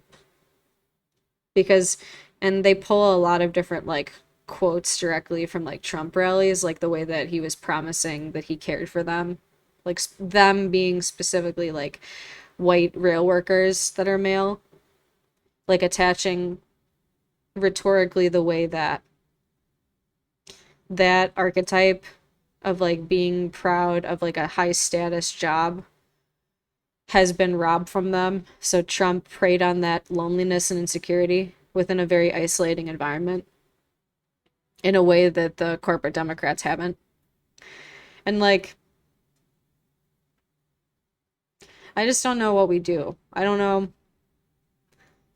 especially as many creators point out, it's in a very valid way, like the level of militarization that's gone on that like quite quite real in a very real way makes it unsafe for us to like general strike. I mean, and in a way that makes it unsafe for people to like just be in mass in public. It really like turns the idea of what makes social change on its head. Yeah, it's depressing. I know. It really is, but it's like it's important to think about at the same time. I think like really like if there was just two words that would be used to describe my research agenda, it would just be it's depressing. That's why the other day, like when we started The Lonely Century, somebody was like, we gotta find something that's a little bit more upbeat to read. Like just like maybe like I forget, like um somebody that's always in here, Bennett, was like maybe like Star Wars like cartoons or something. And I was like, all right, maybe. It feels like it's getting worse all the time. Yeah. We gotta take solace in the fact that all the horrific things are happening simultaneously with all the beautiful things. What's the new movie say? Everything everywhere all at once. We can't get like, I mean, there are moments, of course, of being like immersed in the depression of it all. Like we do need to get real about it, but at the same time, we need to have a form of hope and belief that a better world is possible so that we can build it. Because it is. It absolutely is. I wonder about neurodivergence and our relationship with depressing things. I know, yeah. I think there's something to that. I think that there's something like super legit about the way that like we're willing to sit with it. Like we're willing to be like, that's what's happening. Like in a way that oftentimes like and I just saw another video this morning and we've all probably seen these, but like the ones about like a typical American nicety that's associated with neurotypicality where people will be like, "How are you?" but they don't like actually want you to say how you are because it's just like a pretend kind of performance of asking you how you are. And then like so if you say it and you say, "Well, I'm not good," they would be like, "What the fuck? You stepped outside of the social order." Like I don't actually care how you are, and it's like, so why did you ask? Like that's the kind of shit that I think, it's the same philosophy. That's a good point. I'm really trying to cultivate some radical optimism. I know it's important. It really is. I think neurodivergents often value honesty more. Yeah. Also, what's up, Liz? I like your lemon PTR. Or you know what I mean. Profile picture. Clubhouse has me by the throat with the name PTR to describe profile pictures.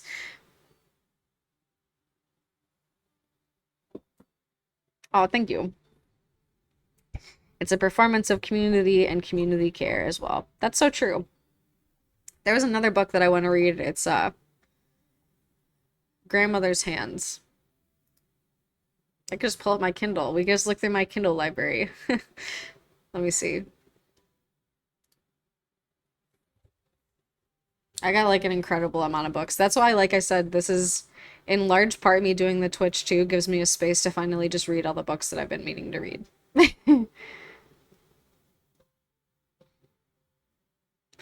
My Kindle is slowly but surely opening. Okay.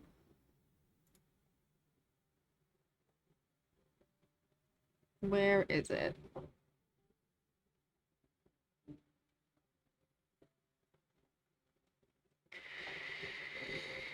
Oh yes, My Grandmother's Hands.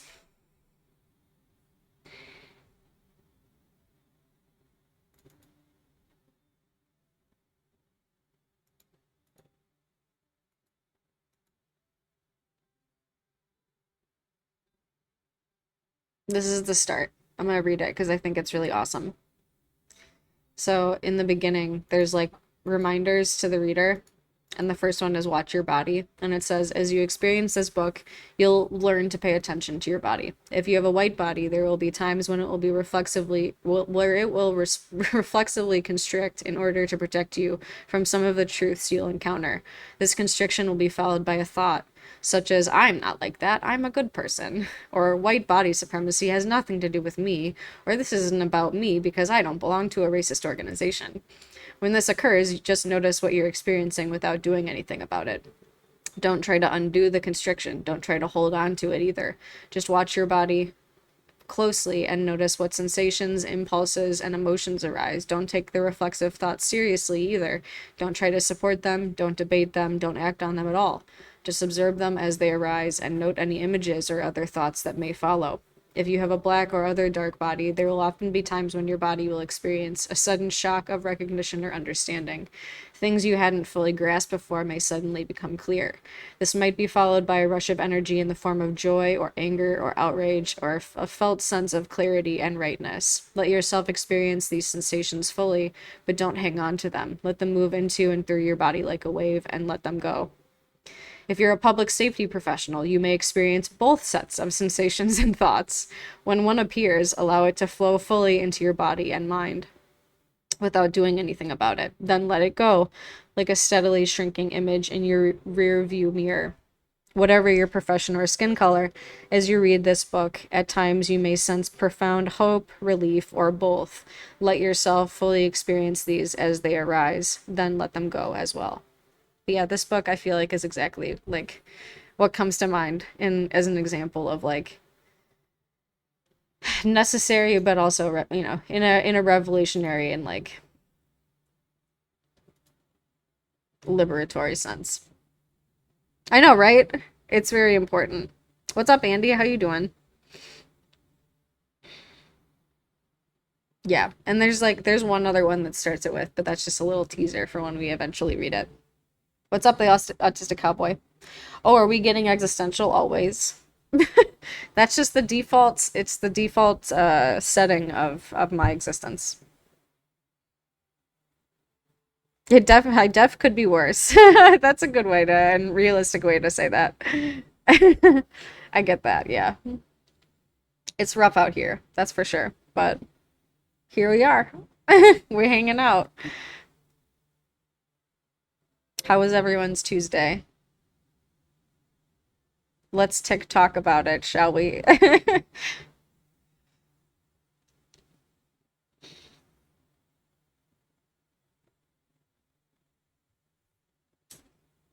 I was considering also just like going through my like because I could technically just open up like my feed and then like just look to see like what comments I haven't approved, which is like I said, thousands of them. Just kind of go through them and we could talk about them. I am cozy. You're about to make dinner for the tiny humans. What are you gonna make? I'm working. Y'all are my body double right now. Fuck yeah. I good. Honestly, that's like I love that. Happy Pride to you too, Eileen. I like the way you spell your name, by the way. I forget, I think I said that to you last time. Because my mom spelled her, I mean, her name was Eileen, but she spelled it Eileen. I like both ways. I think that's a cool name. It's okay. Feeling very unmotivated to do some much needed cleaning. That's legit. Happy to be the procrastination with you. Or eventually the body double, like Ed's saying, to get it done, but no pressure. They eat different meals. One is doing chili beans, rice, and tofu, and the other is SpaghettiOs and pizza. Love that. I know, as soon as you said that, I already knew. We're all autistic and have different safe foods. Yes, I knew immediately. I have so my safe foods lately, we could talk about that, are so I've been doing protein shakes for breakfast for like literally years. Like um so I had one of those and then I don't know if y'all have a Costco near you, but I have like there's these like vegan chicken things that are like really good and you just throw them into the air fryer. And I've been making salads with them because I got lettuce from the like a food share thing that my campus does. So I just like throw like a bunch of lettuce in with those and then like have you ever heard of bitchin' sauce? It's like it actually like I don't know the only thing I can think that it tastes like is like beef stick, which is like a weird thing to compare it to because it's entirely vegan and I haven't had beef stick since I was like a kid, but I used to love that shit and it tastes like this it tastes the same. And then like some hot sauce nutritional yeast and it's good as fuck as a salad if you toss it together. So I had that for lunch. One is 9 and one is 4.5. I love that you like are raising kiddos that can have their safe foods. Because like I feel like many of us have like a difficult past when it comes to food because of just being made to like eat food that we didn't want to eat. So it's like it feels very amazing to know that there are like plenty of autistic kiddos out there that now can actually like eat their safe food in peace without being judged. That's a huge thing. Like genuinely. I will try to put myself in a body doubling headspace. Like I said, no pressure. All in good time. Impossible nuggets are one of my kiddos' faves right now. Nice. I've like had like mixed feelings about impossible meat just because like I don't know about y'all. There's certain like vegan meats that give me kind of like a weird headache, and that's one of them for some reason. Or wait, no, you know what? No, yeah, impossible is the one. Because I can do like Beyond Meat. It doesn't like give me a weird headache. I don't know what it is about it. Yeah, I fucking love bitchin' sauce. The chipotle kind is my favorite.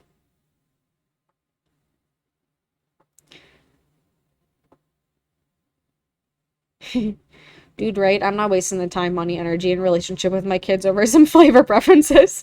Exactly. You would think, oh, geez. See, like I said, I gotta like adjust the little legs on this so y'all aren't like getting whiplash every 5 seconds. Hold on. Oh, you're at work? I don't need to body double. I'm just here. That's cool.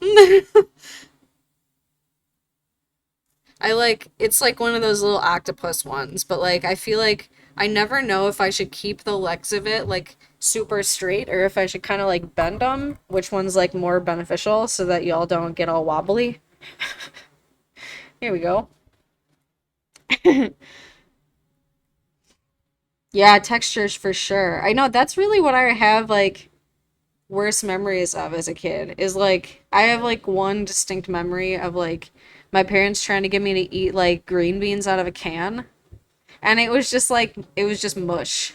Like it tasted like nothing. And I love vegetables. Like I mostly was vegetarian even as a kid besides like eating beef jerky.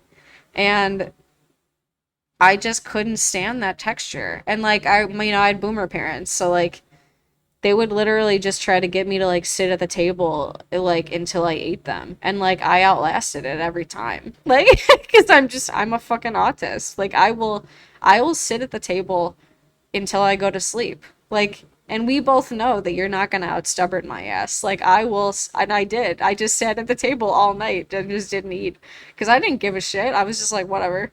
Like, so I did. I did. Like, they weren't gonna do it. My mom used to tease me. In fact, I forgot about this until right now. My mom used to tease me that I would hold my like when I was a baby. Or wait, no. Actually, I guess multiple people in my family did this when they because there's just a bunch of like, you know, stubborn eaters in my family, I guess, which is again not a coincidence in a family of autists. But like people would like hold their breath to like pass out if they didn't want to eat something as like a baby. Like the fact that a family would say that there are multiple people in a family that did that and then they wouldn't connect it to autism can only be explained to not knowing what autism is. String beans from a can. Ugh. That's somehow worse, like truly. They just tell me ahead of meal times what they would like and I make it. I love that. See, I feel like I never really know. Like, I'm super indecisive. If I don't eat habitually, I have a hard time. Siri. I have a hard time like making decisions about what I want to eat. So the safe foods also make it easier. There were 5 of us and they did not care. Yeah, that's a lot of kiddos. No worries, none of their kids talked to them. They got theirs. You said if you had to go vegan, you might die. It's easier than you might think nowadays, like truly. It used to be a lot harder like a decade ago because there was like no options. Really, you can get like a vegan anything nowadays. That's so horrible, geez. Glad your kiddos have such a loving caregiver now. Agreed, agreed. As a kid, I always ate everything, but now so many foods are yuck. Not a coincidence. Yeah, well, I mean, there's lots of vegan meat, you know? A lot of shit from my issue with textures as a kid. I'll never do that to my kids. Yeah, that's awesome. That's what I mean. Shit like that, like, truly goes a long way in just, like, being revolutionary in the world. Like, my grandfather, a fellow autist, has eaten the same safe food for breakfast since 1970. True. I blended 1972 and the word truly. 1970 true. No, but seriously, that's fucking what a commitment. What a commitment. An icon, an autist icon. What is the food? We must know. It's got to be something that lasts.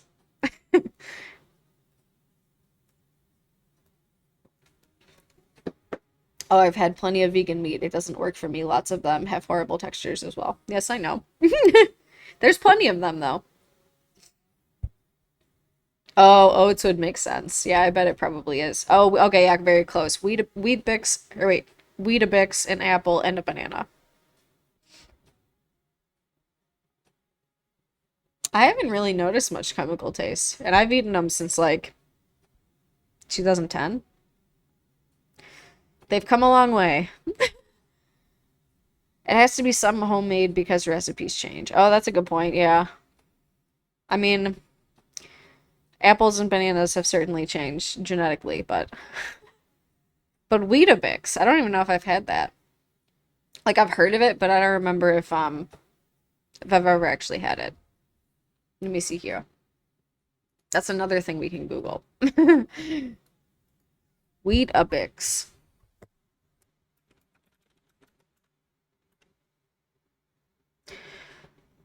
A breakfast cereal. A food processing company that is responsible for the production of breakfast cereal brands, including Weetabix, Alpen, Crunchy Brand, and Ready Breck. It's also 70s. It's a nutritionally packed, tasty breakfast. Made with 100% whole grain and fortified with vitamins to help set you up for your super morning. Weetabix.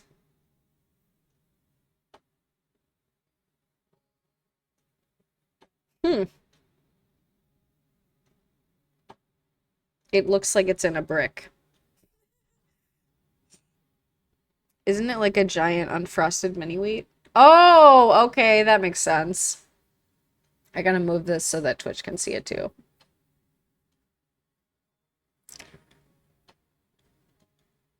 Weetabix. Weetabix sponsor me. Well, that would be hilarious.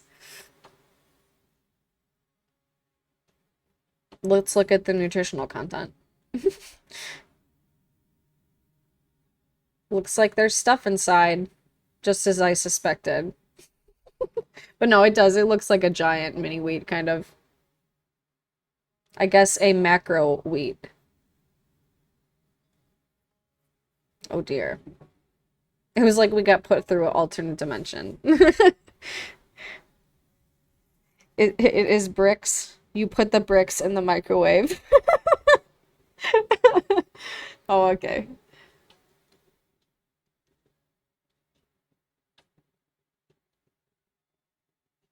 The autistic cowboy. You're playing out every stereotype I've ever heard of over the last 12 years.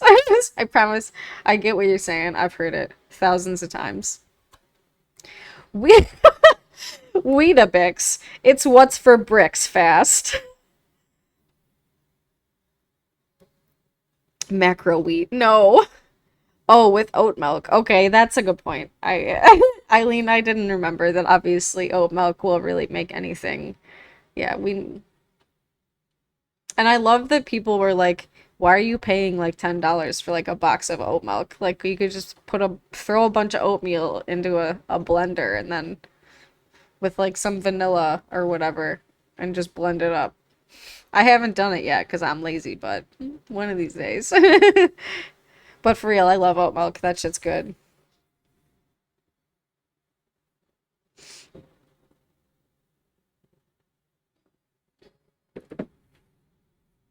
Because lazy. Yeah.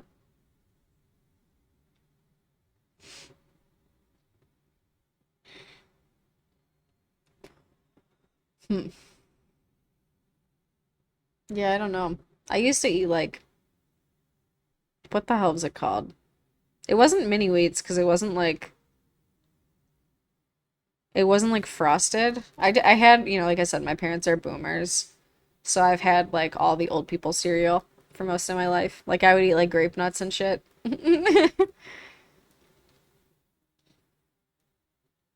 Yeah, I mean most people are lactose intolerant. It's like 80% of the public. But just like you said, a lot of people still do it. We can still deal with it. Like people will still do it. They'll just have a straight up bad time. That is old food. Yeah. I can't for the life of me remember what the cereal was called because it had like a very distinct name, the other one. He also makes his own oat flour for breakfast biscuits that are literally an unsweetened, adapted dog treat recipe. I would eat that though. That shit sounds good. Peach milk. I've never heard of that before. Oh, okay. Liquid peaches and cream. I've never been into like fruit and milk together. I don't know what it is. Like you remember like the old people candy where they like mix the what is it like strawberry and milk? Like that shit kind of grosses me out. I'm not a fan of it. All bran is actually good if you put it in cottage cheese with some jam. That sounds like some shit my dad would do. Like my dad loved cottage cheese. I don't know why. The look of it just grosses me out. I just feel like we shouldn't be eating stuff that looks like that. It's juice. That's juice. What's juice? Oh, you're talking about the peach with the cream? Old people candy. You mean cream savers? That's exactly what I meant, in fact. Do you think it's the best candy ever? Oh man, everyone on Twitch likes cream savers. This is a strictly anti-cream savers stream. All brand. Oh wait, I already read that. I love fruit milk. Y'all all love fruit milk. What the hell?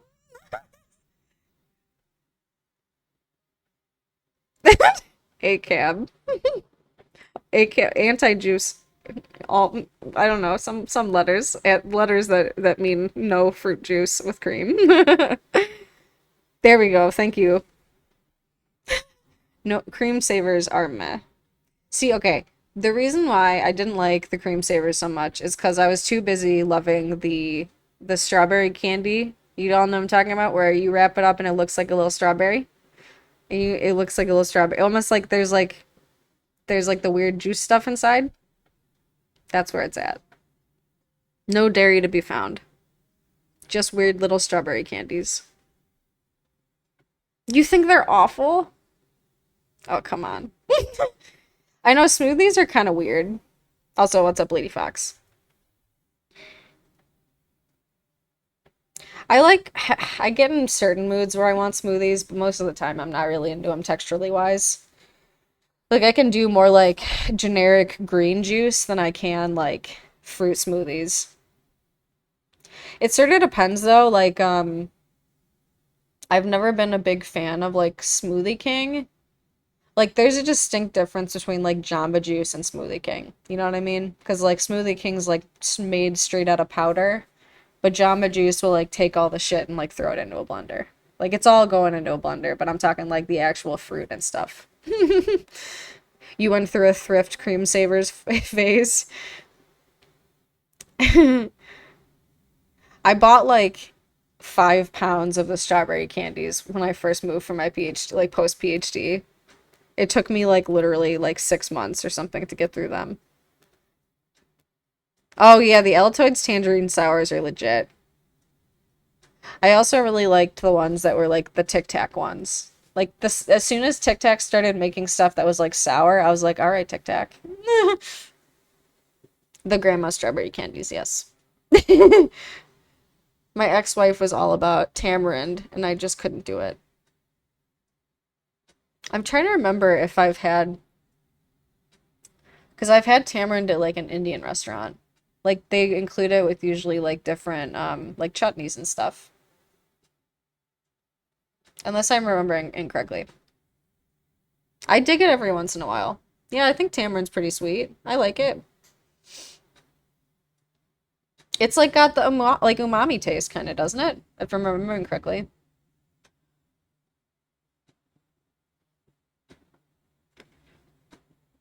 What? Yeah, yeah. Like I said, the Altoids tangerine sours are awesome.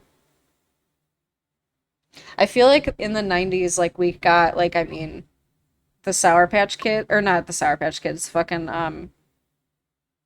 oh my God, what are they called? Like the super sour,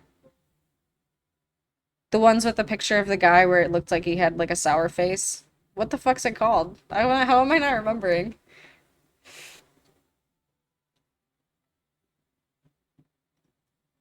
And then also like those Altoids that were like hard candies rather than just like the mints.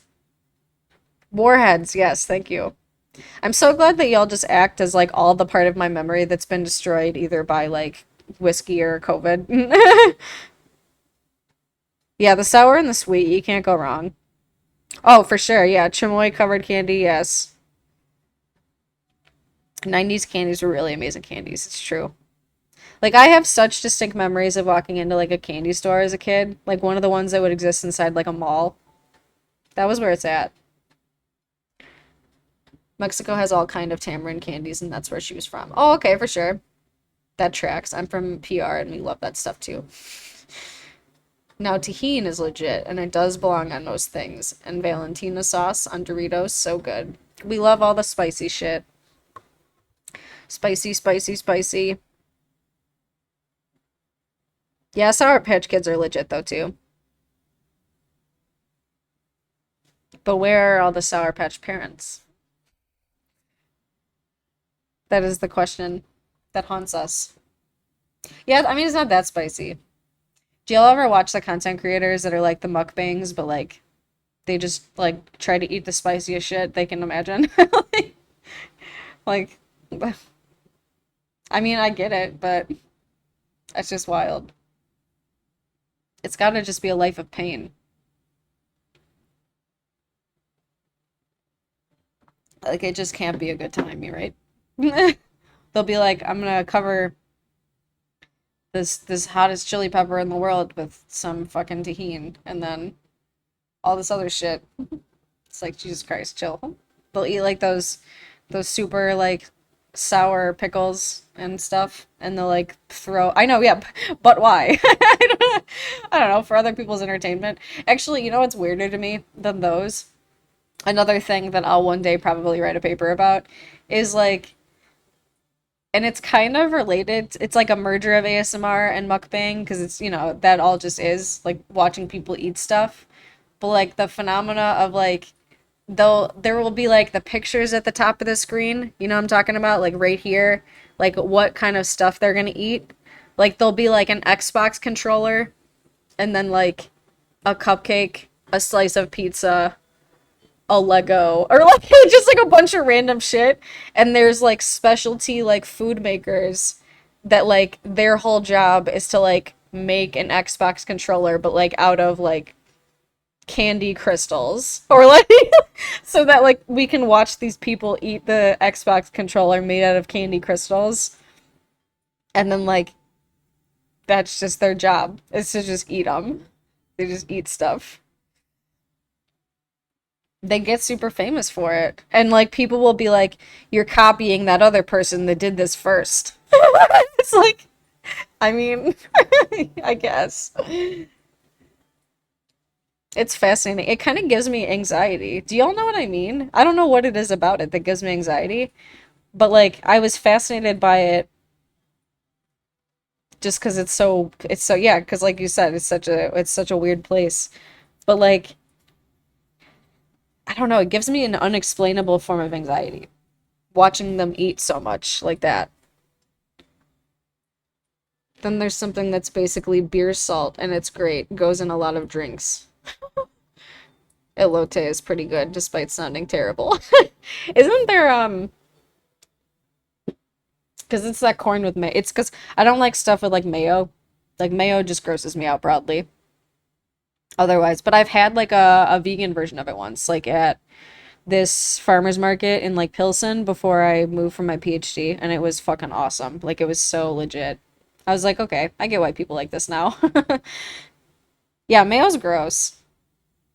This is a mayo hate stream. It truly is such a weird place, though. That's what I love, just like I mean, like I said the other day, I love just like scrolling through the TikTok lives and like seeing what people are doing. Like the ones where like people will be sitting there and just like I forget what I saw the other day. It was like, what do you think the name of my pet is? Or something. Like then people there will be thousands of people in there. Like the chat's going like super fast and people will just be like, "Oh, well by the sound of your name, this is what I think your dog, your dog's name is Fido." Like but it's just like all like I don't know, it's just but people love it. They eat it up. Oh, for sure. Mayonesa, lime. Yeah, I don't know. I don't know how I feel about that. I was crocheting before your life. Oh, no kidding. What are you making? Sociologists are not spending nearly enough time scrolling through TikTok lives. I agree. I mean, that's why, like, if there's one big critique I have of sociologists, is just that they're mostly not staying up with the times. Like, that's really why I left.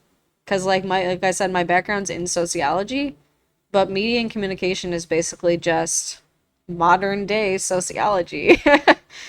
But, like, from a less, I don't know how to explain it. It's just, it's just more actually what's happening right now. Like, because you can't talk about right now without talking about technologies. Like, it's impossible. So it's goofy whenever people try to, as if it's not influencing everything that's happening. Or the ones where it's like, I'll talk only when I see the most beautiful person I've ever seen. Yeah. I saw one earlier where the dude was like, I'll only talk when, what did he say? It was like, when the chosen one enters. Like, as if this person has a detector for like some sort of profit. Like, it's like, what do you, okay, what do you know that we don't? Like, a crop top and a bodycon dress. I miss what? Oh, nice. That's awesome. You gotta like put it on TikTok when it's done. I try to tell my other non-terminally online 30-year-old friends about the internet. They just don't understand. Yeah, that's fair. I know, I feel like whenever I like go and see like the faculty friends that I've met since moving here, so much of my conversation ends up just being like, and I saw this thing on TikTok the other day, and like, it's just like, well, it's amazing I see anyone at all, just to be clear, because a lot of folks aren't taking COVID as seriously as I am, so they're just lucky I'm out of the apartment at all. I don't know. People are always gonna talk shit about being online a lot. At the same time, though, I mean, like, there's worse things to be doing.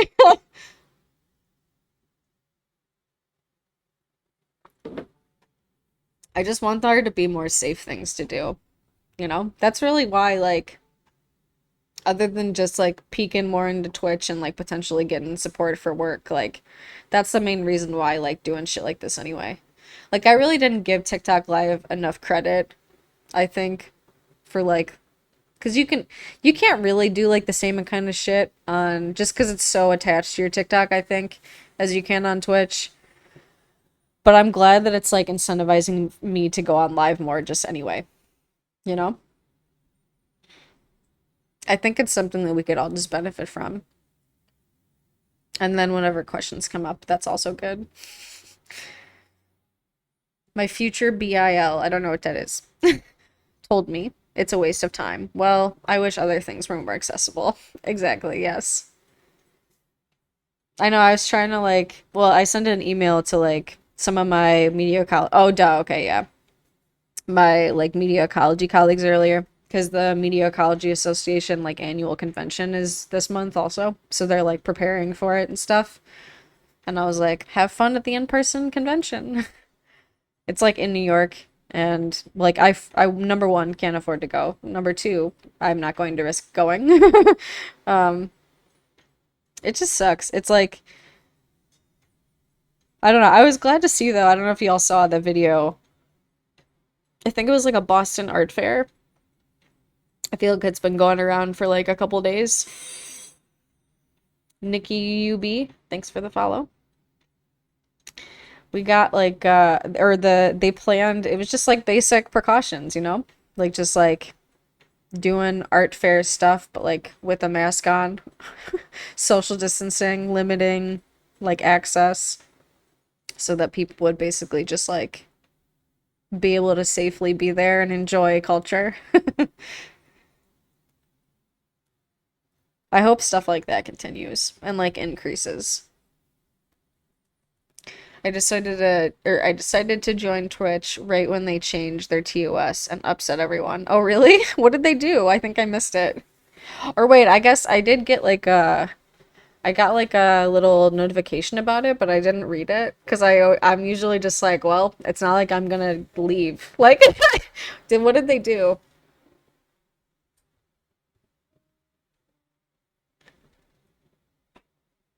What's the T?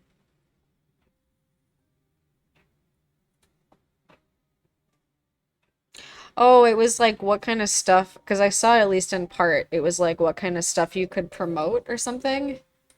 Oh, really? Figures. They were like, well, Bird's here. We gotta limit it. Bird needs to stay poor. I wouldn't want to work with most sponsors anyway, so it probably won't be. I mean, like, if any sponsor wouldn't want to work with me, like, that's fine. Yeah, that sucks though.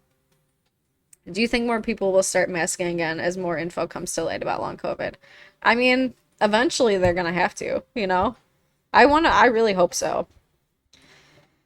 Like, I think I think if more research gets done about if there is like a severe impact about COVID and cancer, like I think that will at least hopefully like truly impact people's decisions, but only time will tell. Hello everyone. Hello Dr. Bird. Toxin, welcome. Bird, my sister had a 40th birthday party, told me about it because she wasn't going to lie to me, but never really invited me. That's the realest shit. I feel like that's happening, like that kind of shit is happening to a lot more people.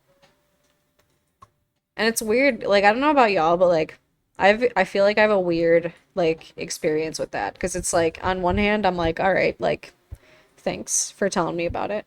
Oh no, I've been using this a while. I think the light just kind of like turns weird. I don't know. I think I've used this. It's hard for me to remember. It's only been a week. I think I started using this maybe like 4 days ago or something. It's also closer to me, so it just sounds sharper. But yeah, I don't know. I feel like for me, like I had a few like those same faculty friends I was talking about. Like talk about like, oh, we should go play trivia at like some bar. But like I know that the bar is only inside. And like I mean, I want to have a drink if I'm gonna go out, you know?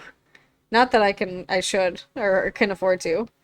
But I don't know, it's that kind of stuff where it's like, dude, like, you know I'm not gonna be able to go. Like just make it almost like make another group chat or something at this point. But then at the same time, it's like, I don't know. Never noticed the color changes. Oh, for sure. No, you're okay. Don't worry. I know. I really like how it changes.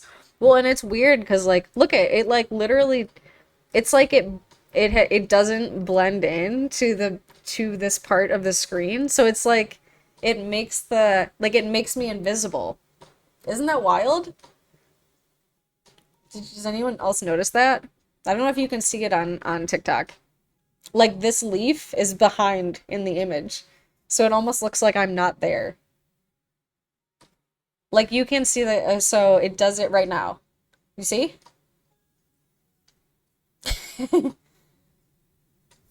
That shit's crazy.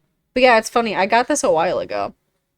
I got it because I was starting a podcast called Dr. Bird's Eye View, but I turns out hate doing podcasts. Like at least I hate doing a podcast where I'm only talking to myself. So it came in handy for this.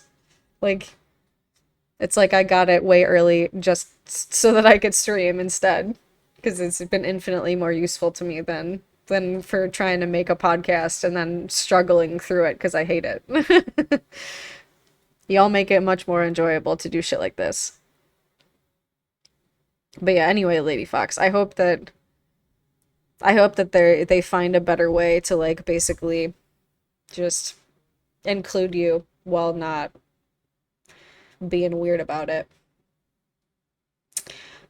I honestly don't listen. So the only like podcast I could really get into was We Have Concerns. That was like I think it was in my early 20s. One of the dudes was like kind of a bro, and then the other one was like kind of neurotic. And they just like tell you about like articles and different stuff. It's probably still going. I don't know though. I haven't listened to it in a while. You can pretend to do x-rays. That's true. I wish I had half your intelligence and had some of your knowledge. I have always wanted to do a podcast. I certainly have the face for it. Just pair up with someone. I'm sure you're smarter than you're giving yourself credit anyway. We all got stuff to share, you know? It's not all about just like knowing all the things. It's also because I think the cool part about podcasts, like the reason why people stay and like, want to keep listening is because it's just something relatable. So, I mean, give yourself more credit, like take something that you want to talk about and then explain it from your perspective. I bet it'll resonate with like a lot more people than you realize. Death Panel podcast seems like it might be up your alley, Dr. Bird. Oh, yeah? I have the worst memory for if someone's given me like that before. Is it related to like the kind of books we were talking about before? Oh, AI podcasts, huh? Oh, you have a podcast? What's it called? It's just me by myself. Now I used to have a group, but life happens. Yeah, fair enough. Oh, nice. Okay, yeah, yeah, yeah. They wrote Health Communism. You have superpowers. Not sure how to tell the others. Yeah, I mean, break it to them easy.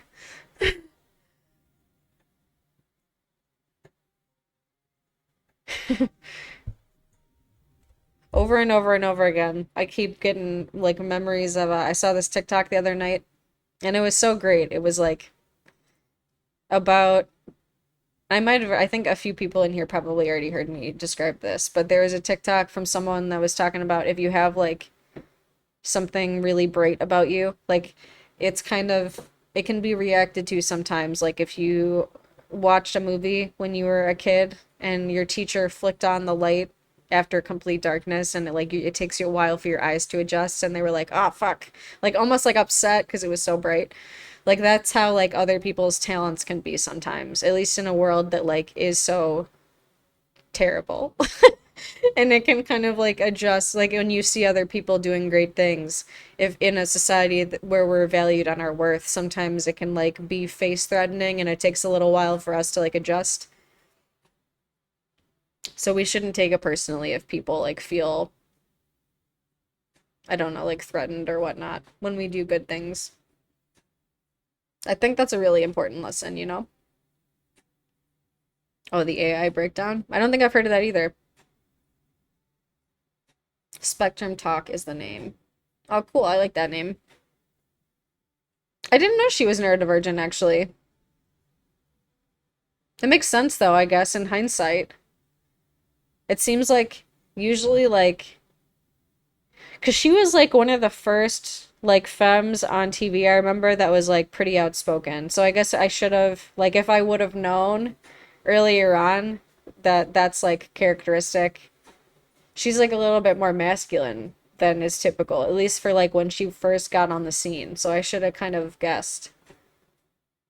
I actually need to make a new episode. It's been a sec, but I find it so hard to make new episodes by myself. Yeah, exactly. That's why, like, I haven't been able to make anything past, like, the third episode of mine either.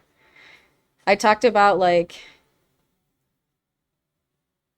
how do we learn, and then what makes someone an authority, and, like, just basic, like, critical media ecology stuff. But, like, really, I mean, then I started making more TikToks and then that took off and I was like, I like doing that way more than this. Like I can't do it. So, like I said, I think this is like way more enjoyable for me.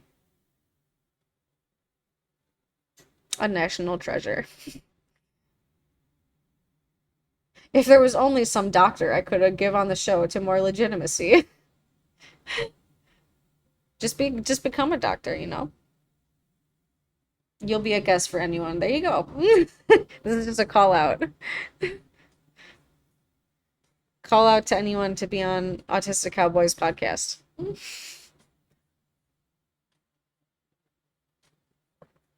I'm Mrs. Dr. Bird, like on Stardew Valley. It's funny because when I read Dr. Bird now, I feel like it should be because I've seen so many people make jokes about me being called that on Stardew Valley that like I've gotten so used to reading it. It's a show without any structure, really. I think that's just nice though. Like, because people, it seems to, they like podcasts more just for the like feel of structurelessness. It's like having the background like company on more than anything else, right? Have you all seen that podcast? It's just all about like autistic info dumping. Like they put it on a TikTok and a lot of people seem to have like been like we want to do this because we're autistic and we want to info dump. Yeah, you too, Tuxin. Rambling is good. No, but that one is super cool. I forget what it's called. It might just be like info dump or something.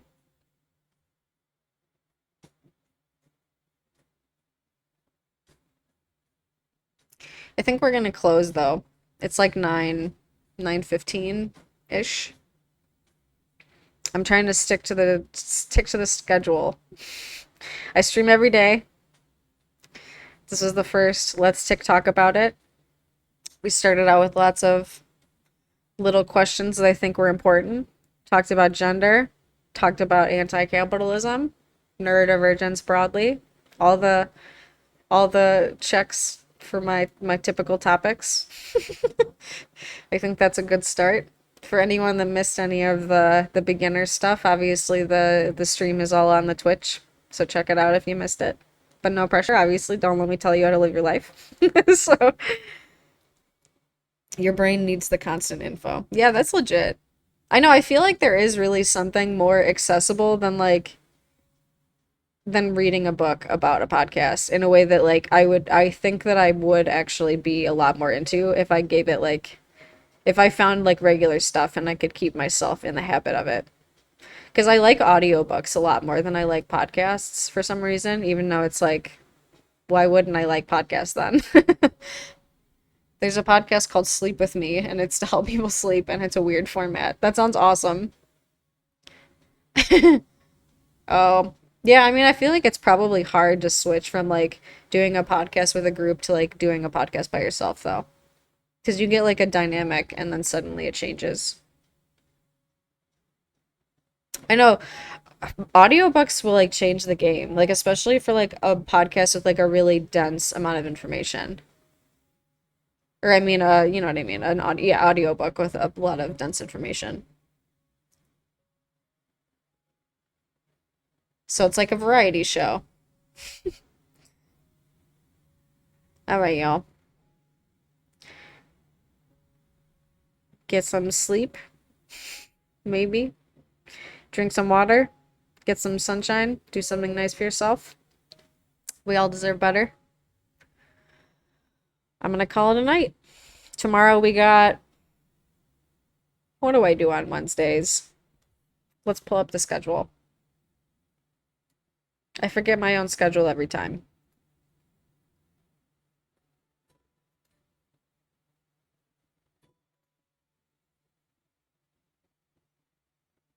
If you haven't already and you're on TikTok, come over to my Twitch. I just made it a week ago. Oh, look, it's us live. Okay, where is it? Oh, this is my about. There's a bit of a lag. Okay, where is it? I forget how to get to my own. I guess maybe I can't see it when I'm actually live. What do I have Wednesdays? I don't remember. Oh, wait, it's right here. Oh, yeah, it's just games. 7 and 9.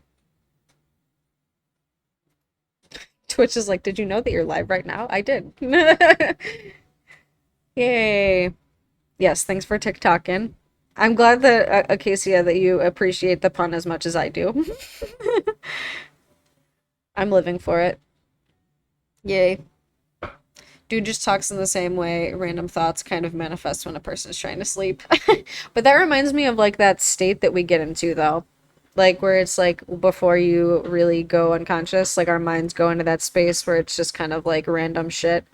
Like it almost I don't know how to explain it. That's very much I feel like what makes sense for falling asleep. Other than ASMR, of course. Yay. All right, y'all. Have a good night or day wherever you are. I'll see you around. Like I said, I stream every day, 7 and 9 Eastern Time. Random shit. Go follow my Twitch if you haven't. Same username is on here. It's right there. Right there. Right there. You can't see it. Well, I guess maybe right here. There you go. Right there. I was gonna point down at it from like here. It's exactly like that. Nice. Yeah, that's really clever. It's Dr. Bird. Oh, Bennett, you're just in time for it to close. But thanks for stopping by.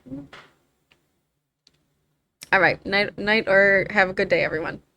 Drink water. I'll see you again soon.